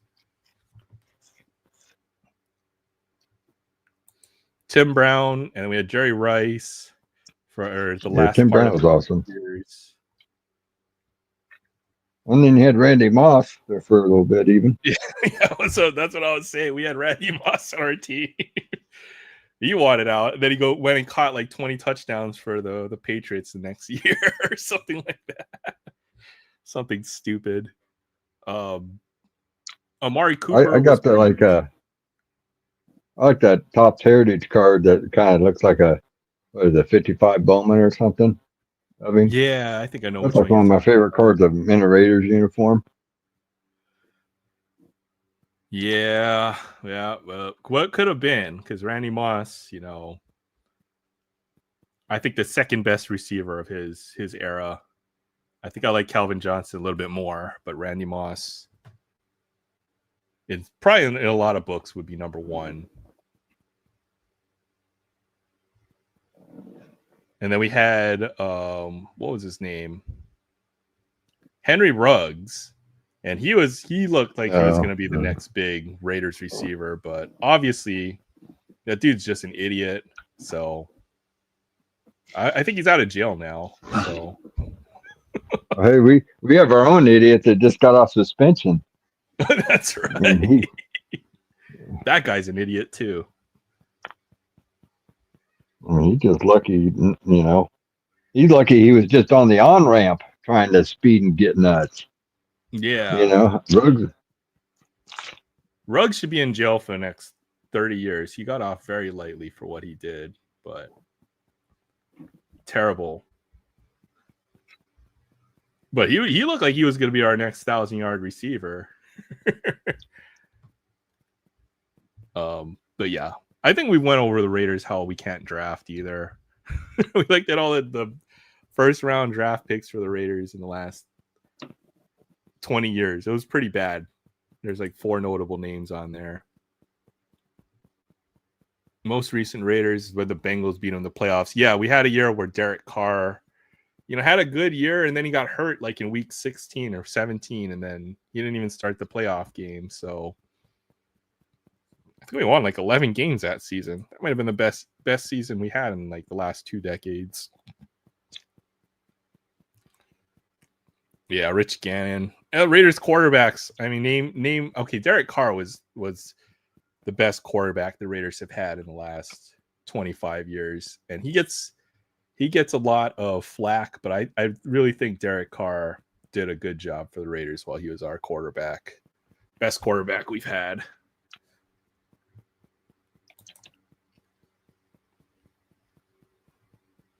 I think it surprised me when he retired. I figured he was going to go at least another year. I feel like he just kept on getting hurt.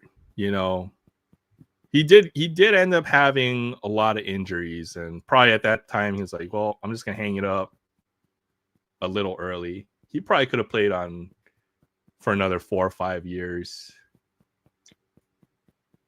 but maybe he just decided to hang it up before he started to really lose it. So I think it was, a little early, but Kind of like Phillip Rivers. I thought they might talk him back into coming in another year, a couple years ago, when he first retired. Yeah. Well, Rivers was getting pretty up there too, I think, right? I'm sure.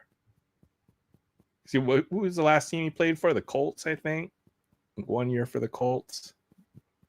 Yeah, that sounds right. What's up, Sam? Good to see you. He just got back from vacation. He went to a big card show, so I'm curious to see if he picked up anything from one of the bigger shows on the mainland. Something that we'll never see here locally. So he's just texting me, man, I've never seen it. It's overwhelming. I was like, yeah. Well, you actually got to go to a real card show. Just doing some of your history lessons. Oh, go ahead. Didn't some of them card companies have like a Hawaiian conference to where they always invited like all the card shop owners out there for a little seminar or whatever? They probably do, but there's only like 4 card stores in the entire state. It feels like actually dedicated. I thought a lot of people from the States just went out there for like vacation and hear what the guy's saying, get some freebies or whatever. Oh yeah, for like a convention, they probably have done that. Yeah, like a conference, industry convention. I know Topps Fanatics, they have, what is it, Fanatics Fest or whatever. That's kind of like the big industry convention now. Other than the national, they have Fanatics Fest. I think they do that in New York City though, from what I saw. All right, Jim. Take care. Have a good weekend.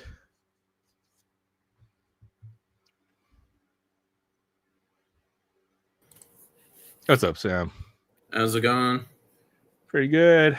How's your vacay? It was all right. It was a little stressful from the shutdown stuff. So No, at least that's over. Cross your yeah. fingers. So I didn't get to spend nearly what I wanted to up in Vegas. I had to kind of temper my buys because I wasn't sure if I was, going to have to stretch my budget when I came home. Yeah, well, hopefully getting some good back pay is all I got to say. Yeah, I'll get some eventually. I ended up picking up a lot of sealed. Probably the best move, honestly, if you could get some at some decent prices. So yeah, I got some solid deals on some 151, some Crown Zenith. Sweet. Yeah, I think those are good sets, especially the 151. I think once people go through whatever's left at 151, that set will only go up for the sealed prices. Yeah, so I picked up a good chunk of booster bundles. I think like 3 151, 2 Crown Zenith, and Paldean Fates. Okay. So that was kind of a chunk of what I spent up there. There was a lot of neat singles, but I didn't really have time to dig through a lot of the bargain boxes. Yeah, I know you're probably flying out. I think you mentioned you're flying out that night, so yeah. If only you'd known. So at least you have to go and see it, at least. Yeah, I didn't get the chance to really dig and find some. I mean, they had a lot of nice vintage stuff there. If I knew what to look for, I imagine you could have probably just picked up some nice things for that. But for the most part, it was just it was nice to see what was available. That's cool. It's like the what people are looking for different from what you see locally, or would you think about that? Is it kind of the same deal up there on a mainland convention? The sports cards was pretty much the same. The Pokemon was almost identical. Yeah. I feel like when you go to a show, like most of the tables have pretty much the same cards set up. So I'm always looking for tables that have different stuff from everything else that you can find locally. So there's some interesting things. That's cool. Did you see anything that caught your eye that you haven't seen locally, or? I mean, the hard part is nowadays there's so many 101s. Oh yeah. So it's just like some of the cards that are out there. It was kind of nice to see the variety. Oh, okay. That's cool. Yeah, like stuff you would never see. Usually you'll only see those kind of like I think that's one of the reasons why if I ever go to the National, it'll be to see all the crazy stuff that those guys set up to have, right? Yeah, the like ultra high end, like $50,000 stuff, Yeah, because a lot of those guys, they're vendors, but it really is. What would you? They're call collectors. It? They're showing off their collection. Yeah, you're showing off your collection when you bring when you just put a price tag on it, right? So if somebody wants to buy it, theoretically you would make a deal. I don't want to sell it, but look what I have here. This unobtainium card, that you can only see here. So if you want it worse than I do. Yeah. That's cool. You got to see some of that unicorn kind of stuff here out there at one of those shows, because it rarely shows up at anything locally where people set up high end stuff like that. Well, the nice thing too was there was a lot of people there from a couple states away. So you had people there from California, from Oregon, from Washington. So you had a bunch of vendors who were like coming in, and a lot of those vendors were buying. I know a lot of people who do the shows, right? They're almost like a traveling road show where they know the circuit, and they'll set up to states way outside of wherever they're based out of, right? So, and I definitely heard a couple of them talking about it's like, oh, are you going to the Pasadena show next week? And blah blah. Yeah. And yeah.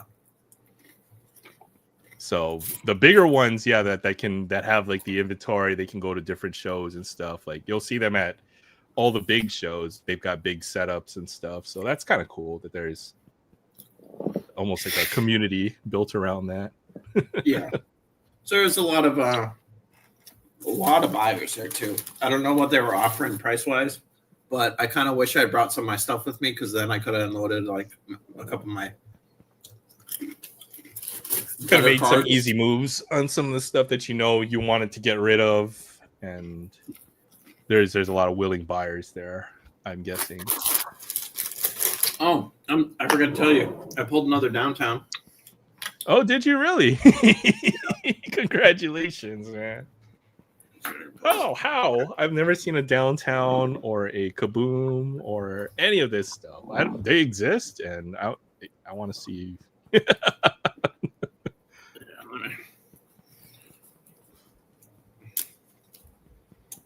So this was the one that I had pulled before.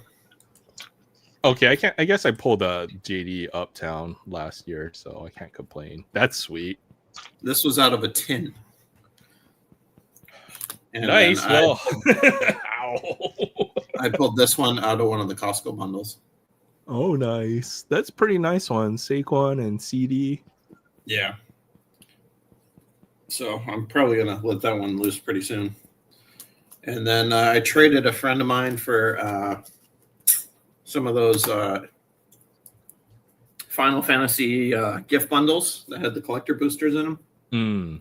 So I opened a few of those. Okay.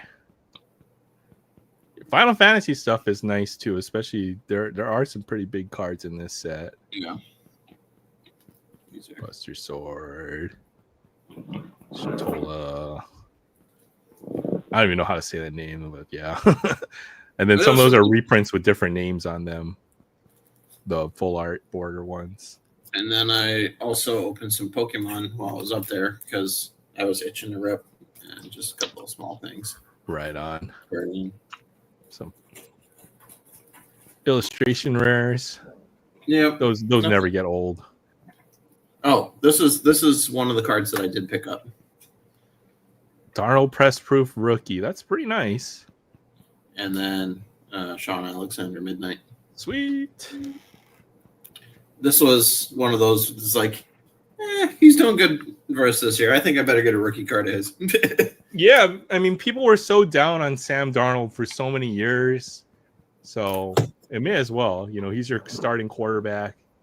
You might be able to get a few cards for the piece, and it's blue. It's a nice blue color. So those were literally the only two singles that I picked up from that entire show. Yeah. I know it was kind of like a spur of the moment thing you mentioned. So, if you weren't planning on it, that's probably the best thing to do, is it's like, how you eat more than but if I was able to, I would have brought these up there because I think they would have moved really well.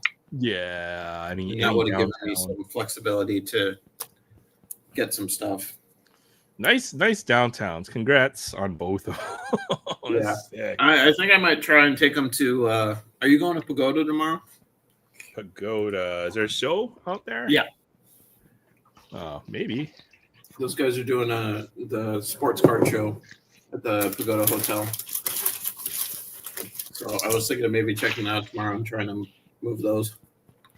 Yeah, maybe. I've just been doing very limited, mostly the Topps basketball. I guess we got some pretty decent pulls. Not tonight, but over the past, whatever I opened from Topps basketball, I probably got enough of the Cooper flags, I think. Maybe 6 or 7 of the base rookie cards. So I'm probably pretty much done with Topps basketball. But I opened 2 blasters and like 3 hangers. I got 3 Cooper flag base rookies out of that, so that was good.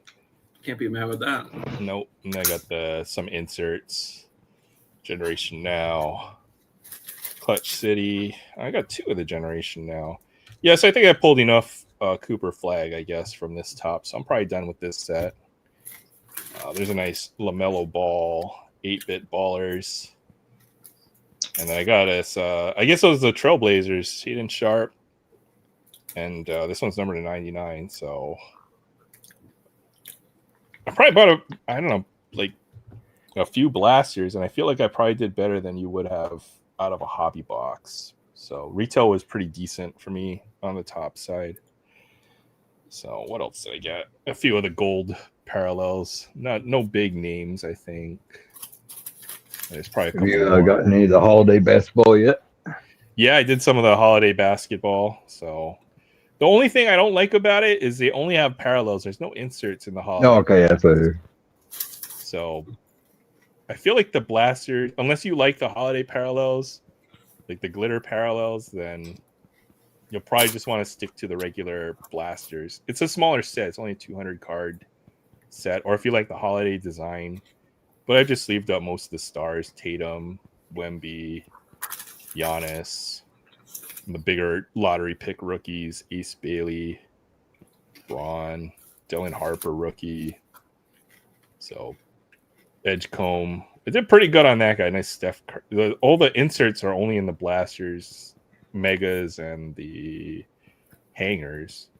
But the hangers seem to have been pretty good. I think out of 3 hangers, we got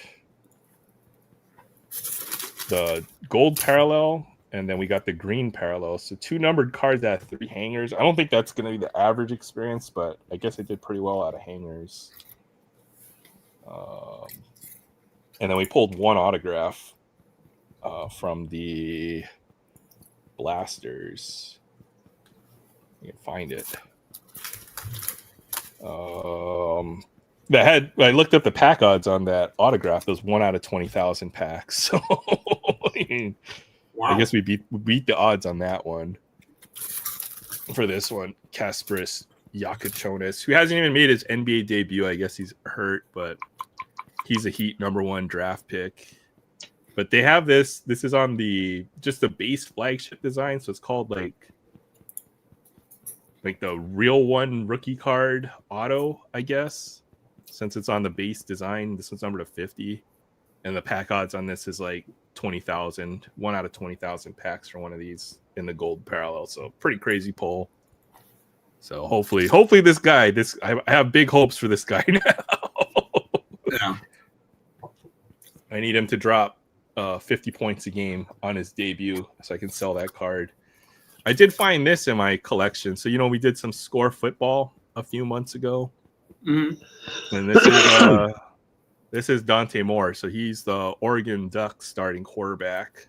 Nice. And he's been in the Heisman conversation. He'll probably be one of the top They're 2 or 3 whooping butt right now. Yeah.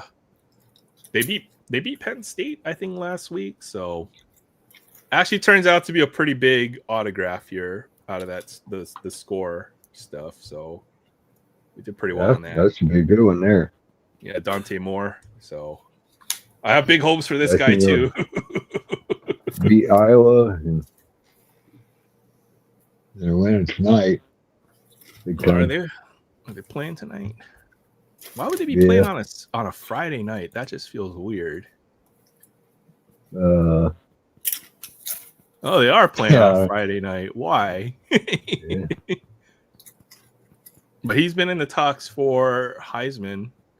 So they're 9-1 now. And looks like he threw 27 for 30 and 2 touchdowns. That's kind of crazy. He's definitely going to be a top. I think I saw a mock draft with him as high as like number 5, but he'll be a top 10 pick if he keeps on this year. So sometimes you get lucky. Oh boy. Yeah, all the new releases are coming out. So 3rd of December for Ellen and Ginter. Topps update was this week. They already have the Chrome update. They got new NFL tins. For Topps? Or maybe? Oh, those Walmart tins that they put out with the variety packs. Oh, those with the players on top of the tins? Yeah. I'm gonna get me the Patrick Mahomes one. Yeah, I went on Thursday to check out Wally, and all they had was basketball at that point. So I missed. If they put update on the shelf, I missed out. If they put anything good football, I missed out on it as well. They had Bowman. Was it Bowman U? But Oh yeah, I saw a bunch of that. I passed on that. Just there's going to be a lot I of this wanted to get NIL stuff. I wanted to get another one of them Bowman Chrome boxes too. Yeah, I like Bowman Chrome. I thought it was pretty good this year. I pulled a pretty nice autograph from Bowman Chrome. It was what was his name? One of the Red Sox rookies. It's to 50. Oh, start with an M. Yeah, let's see if I can find his name. I forgot already. Yeah. It was Christian Campbell to 50, and he was a top 5 prospect coming into this year. So I think they sent him down to the minors, but he'll be back. So I have big hopes on that card since that was the only big rookie auto I guess I pulled all year. So it's funny how cards make you cheer for certain players if you pull the right one of them. So yeah, I was just happy just to get, you open 3 or 4 whatever hangers or a blaster, and you get 3 of the bet or the rookie you're chasing. That was nice to get. So it caught up from that first batch of blasters where I bought 6 blasters from Amazon, and I pulled this auto, but I only got like one base flag rookie card. So I feel like I didn't get my share. So I caught up there with this last pickup. So. Oh, is that number 2? This autograph to 50. Mm-hmm. So that's awesome. Yeah, that was probably the biggest odds wise. So all he's got to do is start playing in the NBA, and then see what this kid can do.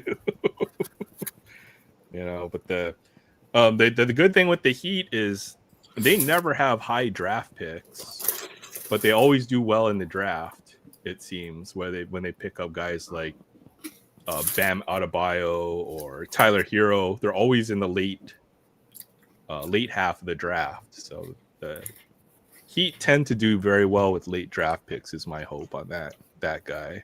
You kind of know what they're looking for. They're looking for guys who fit their system. Since the Heat are kind of like a very old school team, right? They've had the same head coach for the last 20 years, Spoelstra, and then they always burned his house down. I saw. Oh, what was that? I saw he burned his house down last week or something. Holy cow! I saw that on YouTube here Spoelstra a week ago. That's insane. I'm sorry. Yeah, he caught it on fire good. I actually met him. YouTube, I saw some. He was shooting. He was just shooting hoops in like one of the neighborhood parks on Maui. One of the parks outdoor court with his son, just shooting hoops. And we got to meet Eric Spoelstra. I thought that was hella cool. So that's pretty well. Yeah, it was kind of cool. Well, you would see celebrities, like you would see what's the dude from Guns N' Roses? Steven Tyler. Slash. Oh no, Aerosmith. Yeah, I'd see him in the grocery store buying yogurt or something, every once in a while. Yeah. So, or like Adam Sandler, always hanging out in Maui. And my friend's got a picture of himself in a Kings jersey with Stephen Curry at one of the resorts. Ran into him in the parking structure. Got a picture. So. Whoa, you wouldn't believe what I just won. A new car! No, I won't believe, but I'm curious now. a piano like Aries World.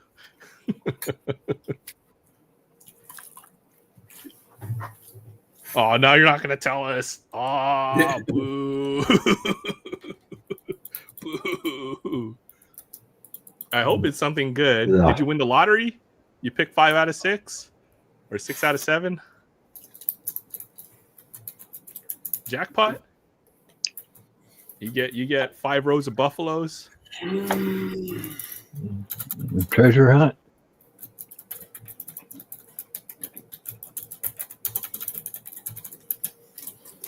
No way.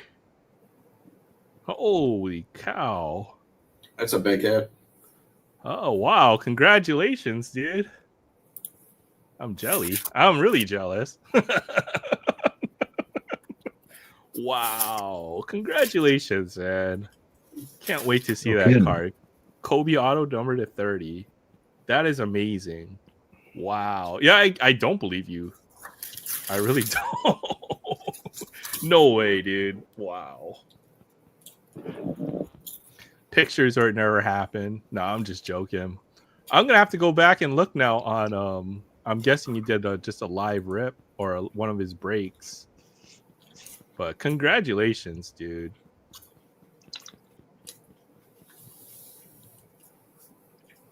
Wow. I don't even know what to say. Want to trade? No, I'm just joking. Wow, what amazing. No, I don't believe you. Well, good for you. Congratulations, dude. Kobe Auto has been on my list for a while.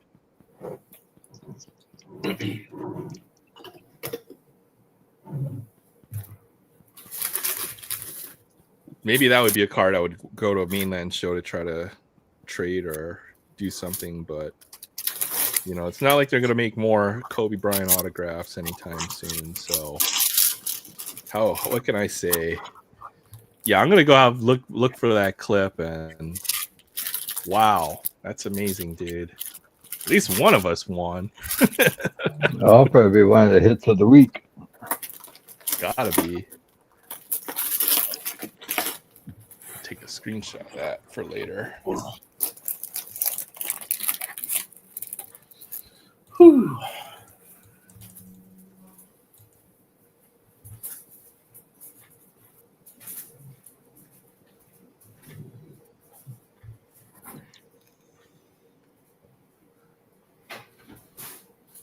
I never get luck like that. That's insane. You're so lucky, Barrett. It seems like when you need the biggest, like the big time luck, You never get luck that Mr. Dual autograph of Shohei and Judge. Oh yeah, I guess it happens once in a while. But it's like quantity, like the amount, like you're bound to, right? Where Barrett is like a one-time, one-off thing, and he just like crushes it. That's insane. Hopefully, you got something good from the break too. Oh.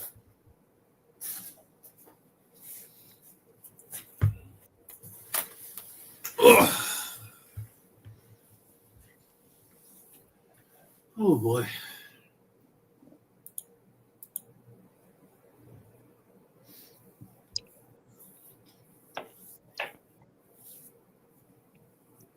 Is it WNBA Prism?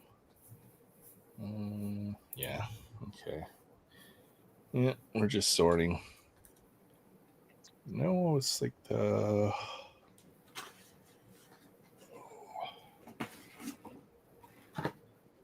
So I wasn't joking though, Barrett. You really want to trade? No, I'm just kidding. Yeah. I don't know what I could trade you possibly that you would want for a Kobe Bryant auto. Can't think of very many items. But yeah, big time. See you, Lucy. Thanks for stopping by. Congrats. Wow. We might have to go look through to see if I can find any Kobe Bryant stuff. I don't have any big Kobe Bryant cards. Just that one rookie insert that's beat to all hell in that screw down. Probably the biggest Kobe Bryant card that I have. And I have regrets because I know a Kobe Bryant autograph was on my list of cards to pick up, but I just never had the opportunity to do so. Boo. But at least, what is that? You have 2 Kobe autos? Or is that your third one?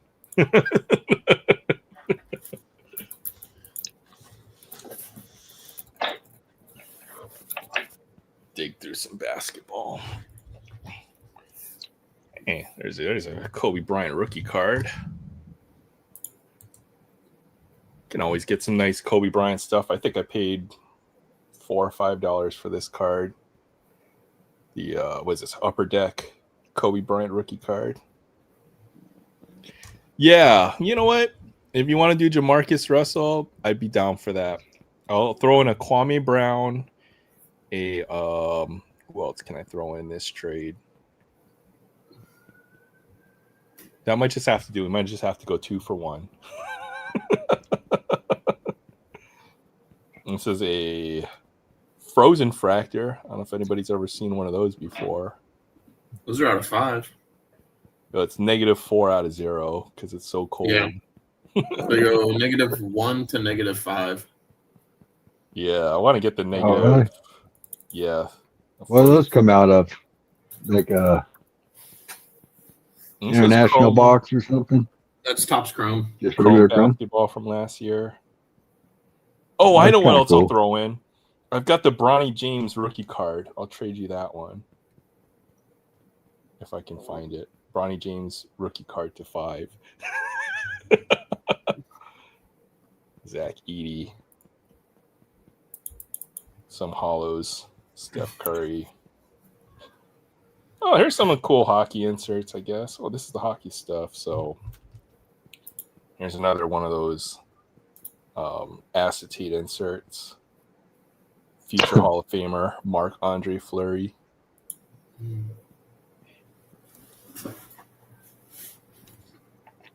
Kirill Kaprizov. Celebrini. See if there's anything else. I think I saw that Palladium insert. I might have had one of those at some point. See if we can find that. All kinds of random stuff in there. Charlie Sheen. I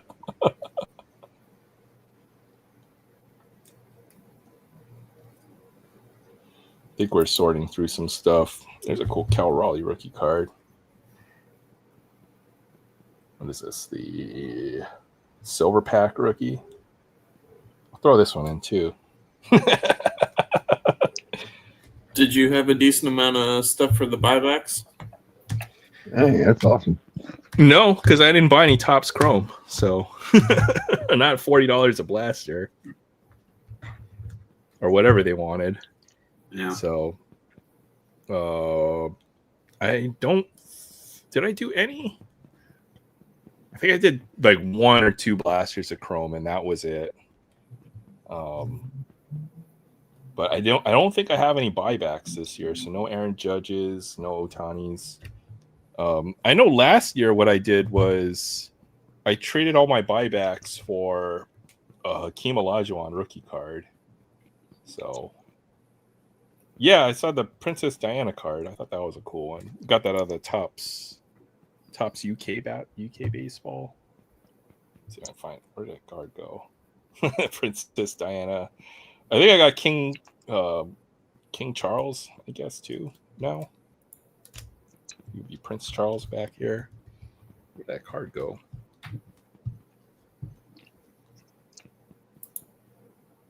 Oh, I got Queen Elizabeth. That's who it was. So I got Queen Elizabeth, and then I got Princess Diana out of those. So I thought that was cool.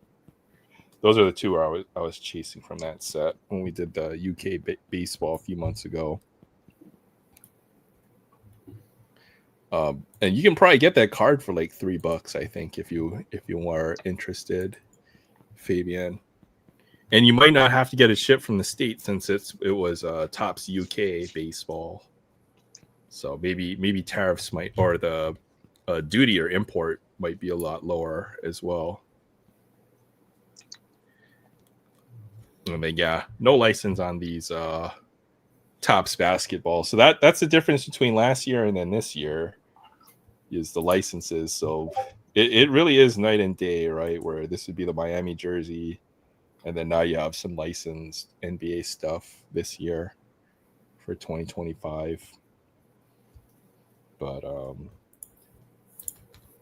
yeah, I think there's an Isaac Newton as well. I wouldn't mind seeing if I had Newton. I think there's a Shakespeare as well in the UK icon set. It's a pretty cool insert set. Maybe this might be one to try to finish. It's like 20 cards. There's also like buildings and stuff, so there might be a Stonehenge card or a Big Ben, I think, in this set.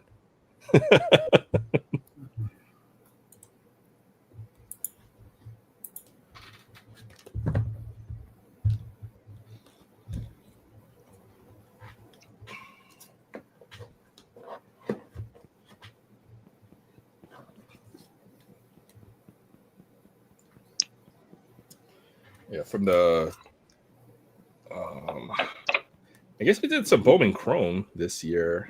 I know you were talking about that. That was a pretty good set, I thought.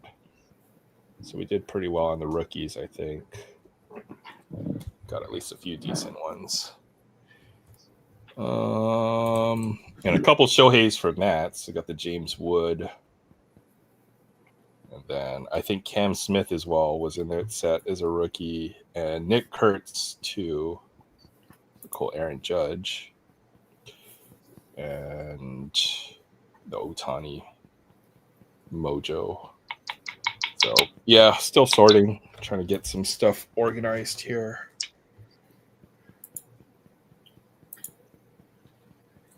So that even Aga.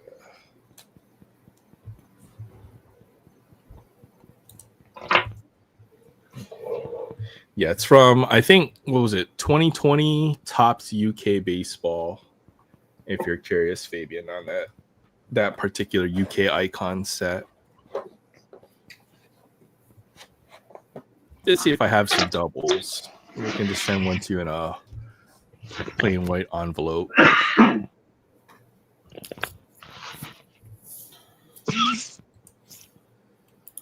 Ooh.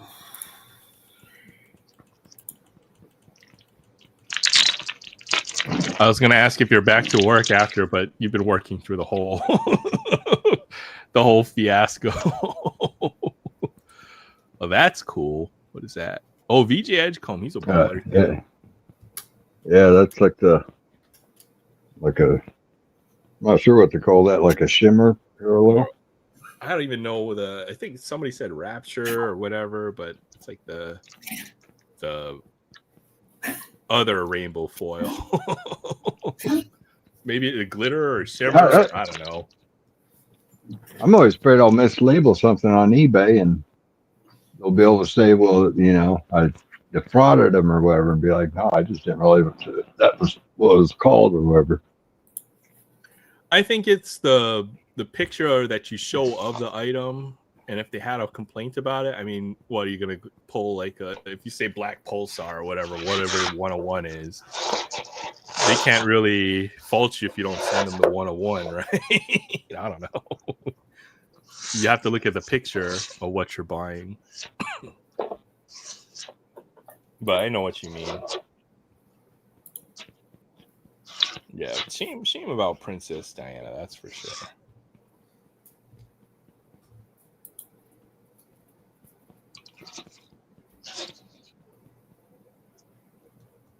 Yeah, this different foil pattern. I don't even know what they call that. Sparkle or something. It's too hard to keep track. I guess we pulled a couple. Yeah, I wish they'd label them like what the upper deck does. Oh yeah, they do have it on the back with what color you pulled or whatever the name is. They have some weird names for them. It's just like make it up in like you know how you have those name generators? That's what they probably do for those. We went through this pile. It's just pretty much anything numbered I've come across.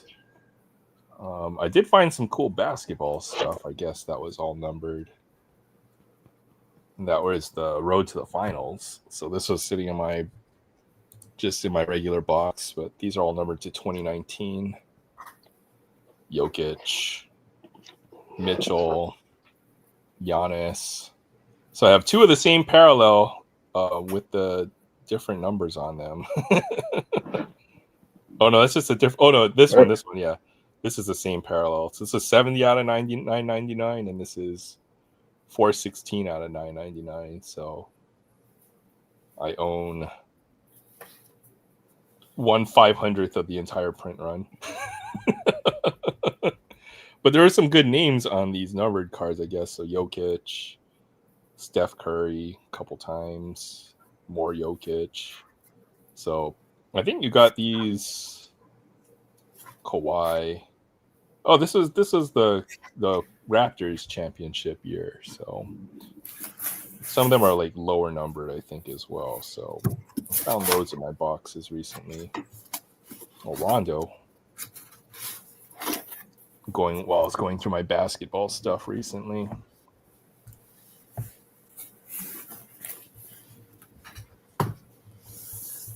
You got some packs to open. What was that? Yeah, I've got a couple. I need to get some hoops. I haven't really got a whole lot of it lately. I don't think they're making NBA hoops this year, right? Is that what it is? Because Panini doesn't have a license. Oh, really? Yeah. So they won't make that. But I mean, for last year, I haven't really picked up any last year's. The last few years, yeah. I've always liked to. Last year was good because they had the premium stock in the same set, right? So you wouldn't just get the paper hoops; you would also get some premium stock stuff as well. So this is all I got lying around. I got a couple packs of Dragon Ball Z Super. May as well rip these open. But I always thought, well, because Donruss, they don't have any of the big inserts. Like you can't pull a Kaboom or a Downtown out of that stuff, right? So out of basketball. For football, it's different, but basketball, not really. So I think hoops has been the best budget or the cheapest, the low end set. I kind of like hoops more than the Topps flagship, I would say. But yeah, we won't get hoops next year or this year even. Trunks. Kami. I was kind of tempted to go up to Target and get some of that Monopoly Prism on sale for like $15 a blaster. I've seen some good results. I know Sam bought a few of those blasters on discounting. Did pretty well out of them. Yeah, I did okay. I put some decent stuff. There wasn't any home runs, but it wasn't terrible. Okay, cool. Secret rare.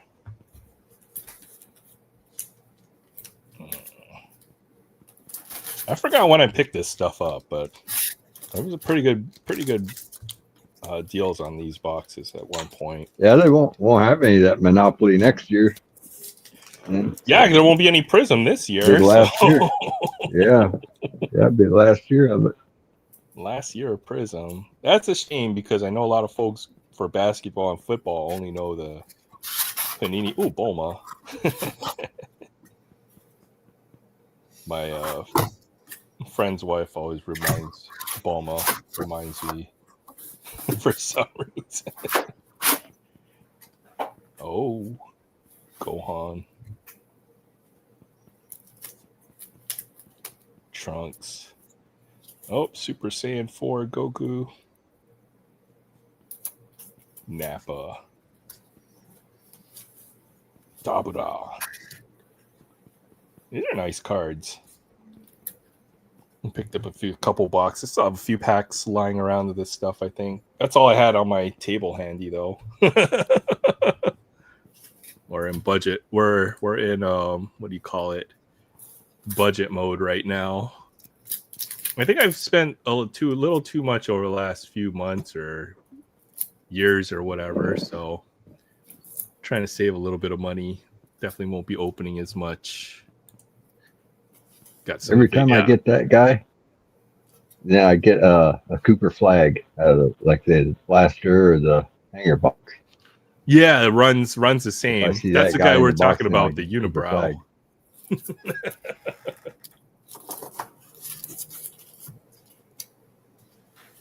Brooks Barnheiser. Is he any good? Oops, looks like we froze there. I do have some wrappers. I think I put them in a binder where I was keeping them, but that was only when Topps was putting the odds on the back of the packs, and I kind of wanted to remember, from year to year, but they don't do that anymore, so I don't bother collecting wrappers anymore.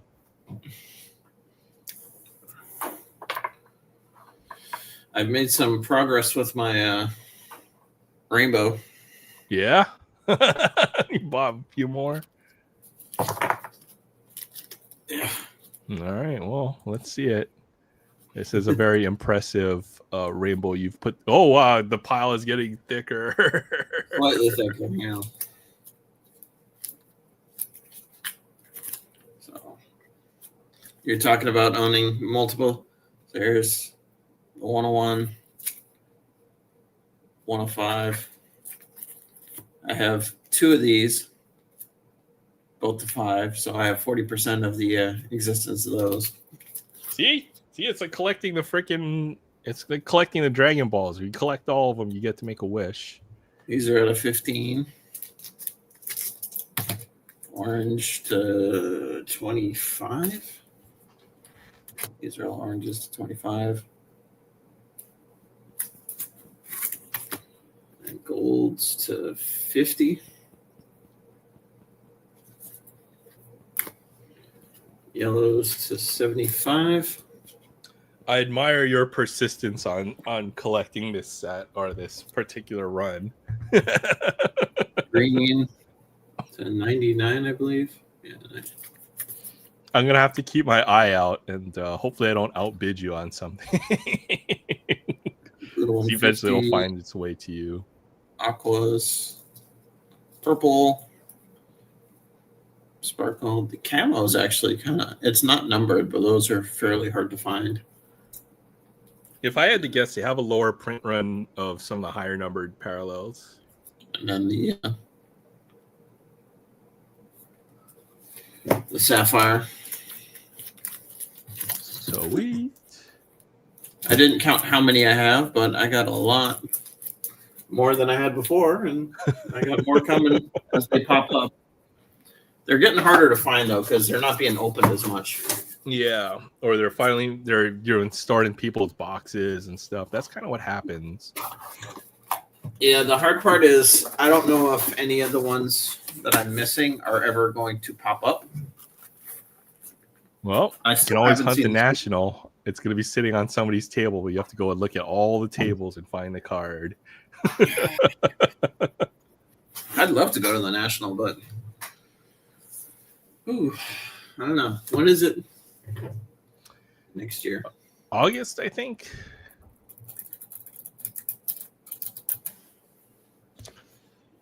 Yeah, it's on the bucket list, but I don't know. At some point, I'm going to make it a point to go at least once up to the National. Yeah. It's in Chicago again. Okay. I know a few other folks who kind of stop by here, go regularly, so you guys maybe you'd be able to meet up. That'd be kind of cool. Chicago for 26, 27, and it'll be Detroit in 28. Interesting. I don't know if they've ever had it in Detroit. I can't recall in the last few years, but that'd be kind of cool.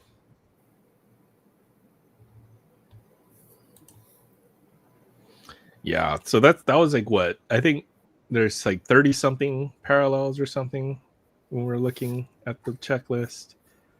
You probably have about it's getting up there, yeah. I'm still missing out of 2s. Though still missing the superfractor, which I've never even seen.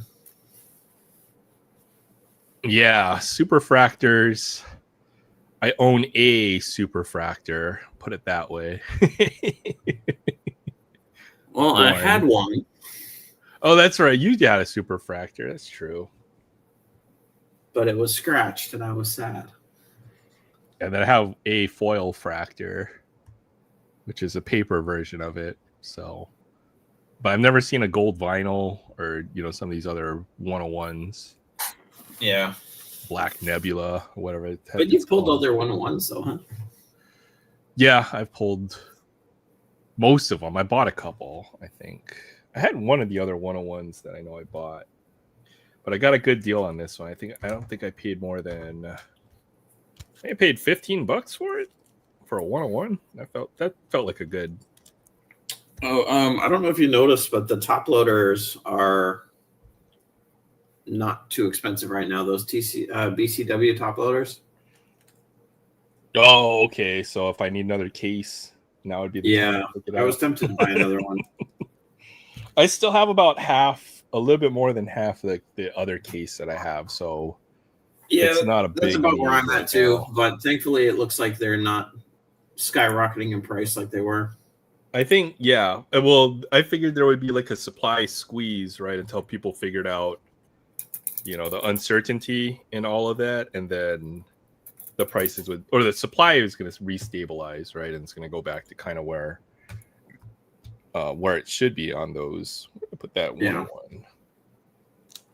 But if you had no top loaders, then you kind of needed to buy before that whole uncertainty began.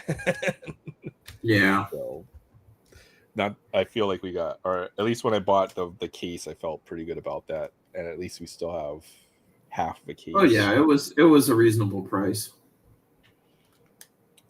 Where did I know? I just saw the one of those 101s that we had.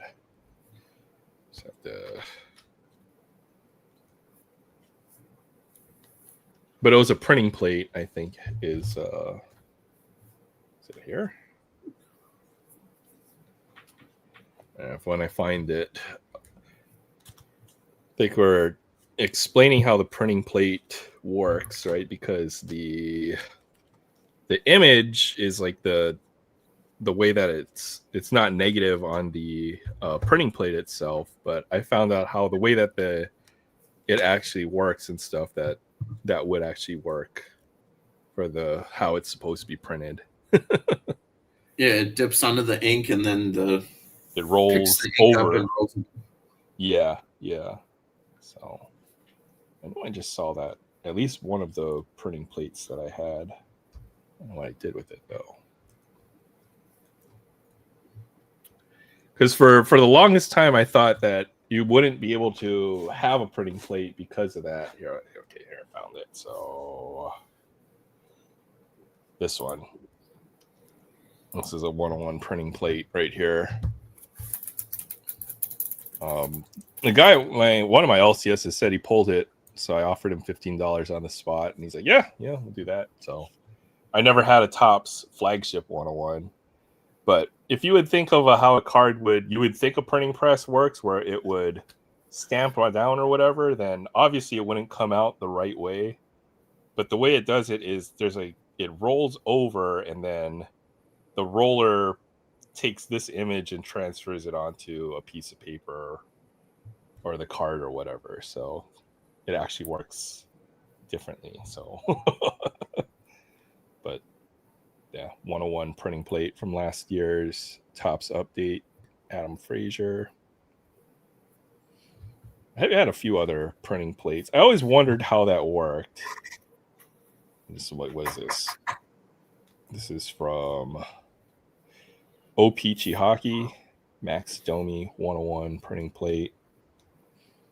And then there's 3 different colors: cyan, magenta, or red. What is it? Depends on the printing, I guess.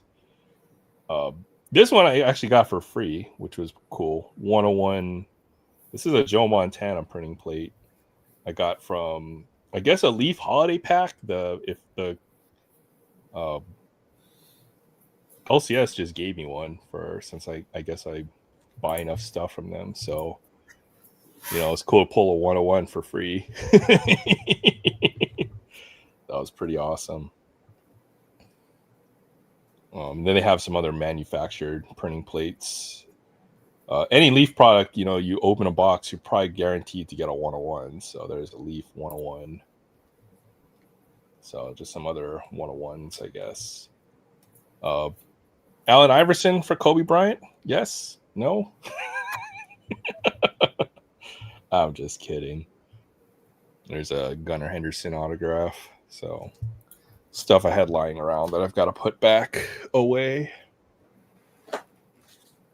Probably saw that stuff last week.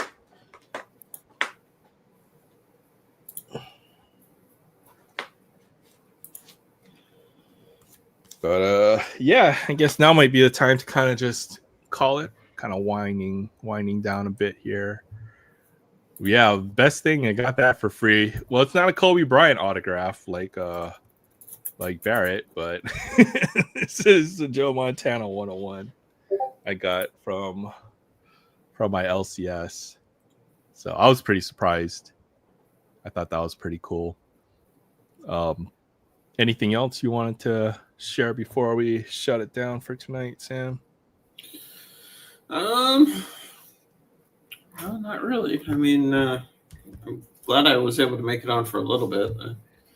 I worked early today, and I got home and ended up taking like a 4-hour nap, so I was completely out. I know that's kind of where I'm at too, as well. So it's all good. Hoping to try and get kind of back into a normal rhythm. So I'm definitely thinking about going to that show tomorrow, though. So if you want to meet up over there, let me know. Okay. Yeah, I'll let you know. But yeah, thanks everybody for stopping by. I hope everybody has a great weekend. Mantis, thanks for popping in. It was good to hang out with you for a bit.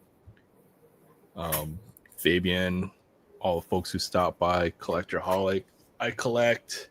Hope you're doing well. Hope everything's going with the move. I'll try to catch up with you as well through other means. But Tiff, Lava Shark, good to see you guys all tonight. But yeah, we'll be back next week. Thanks everyone for hanging out. Yeah, I'd love a Kobe Bryant anything. Jealous. All right, take care, everyone. Have a great weekend.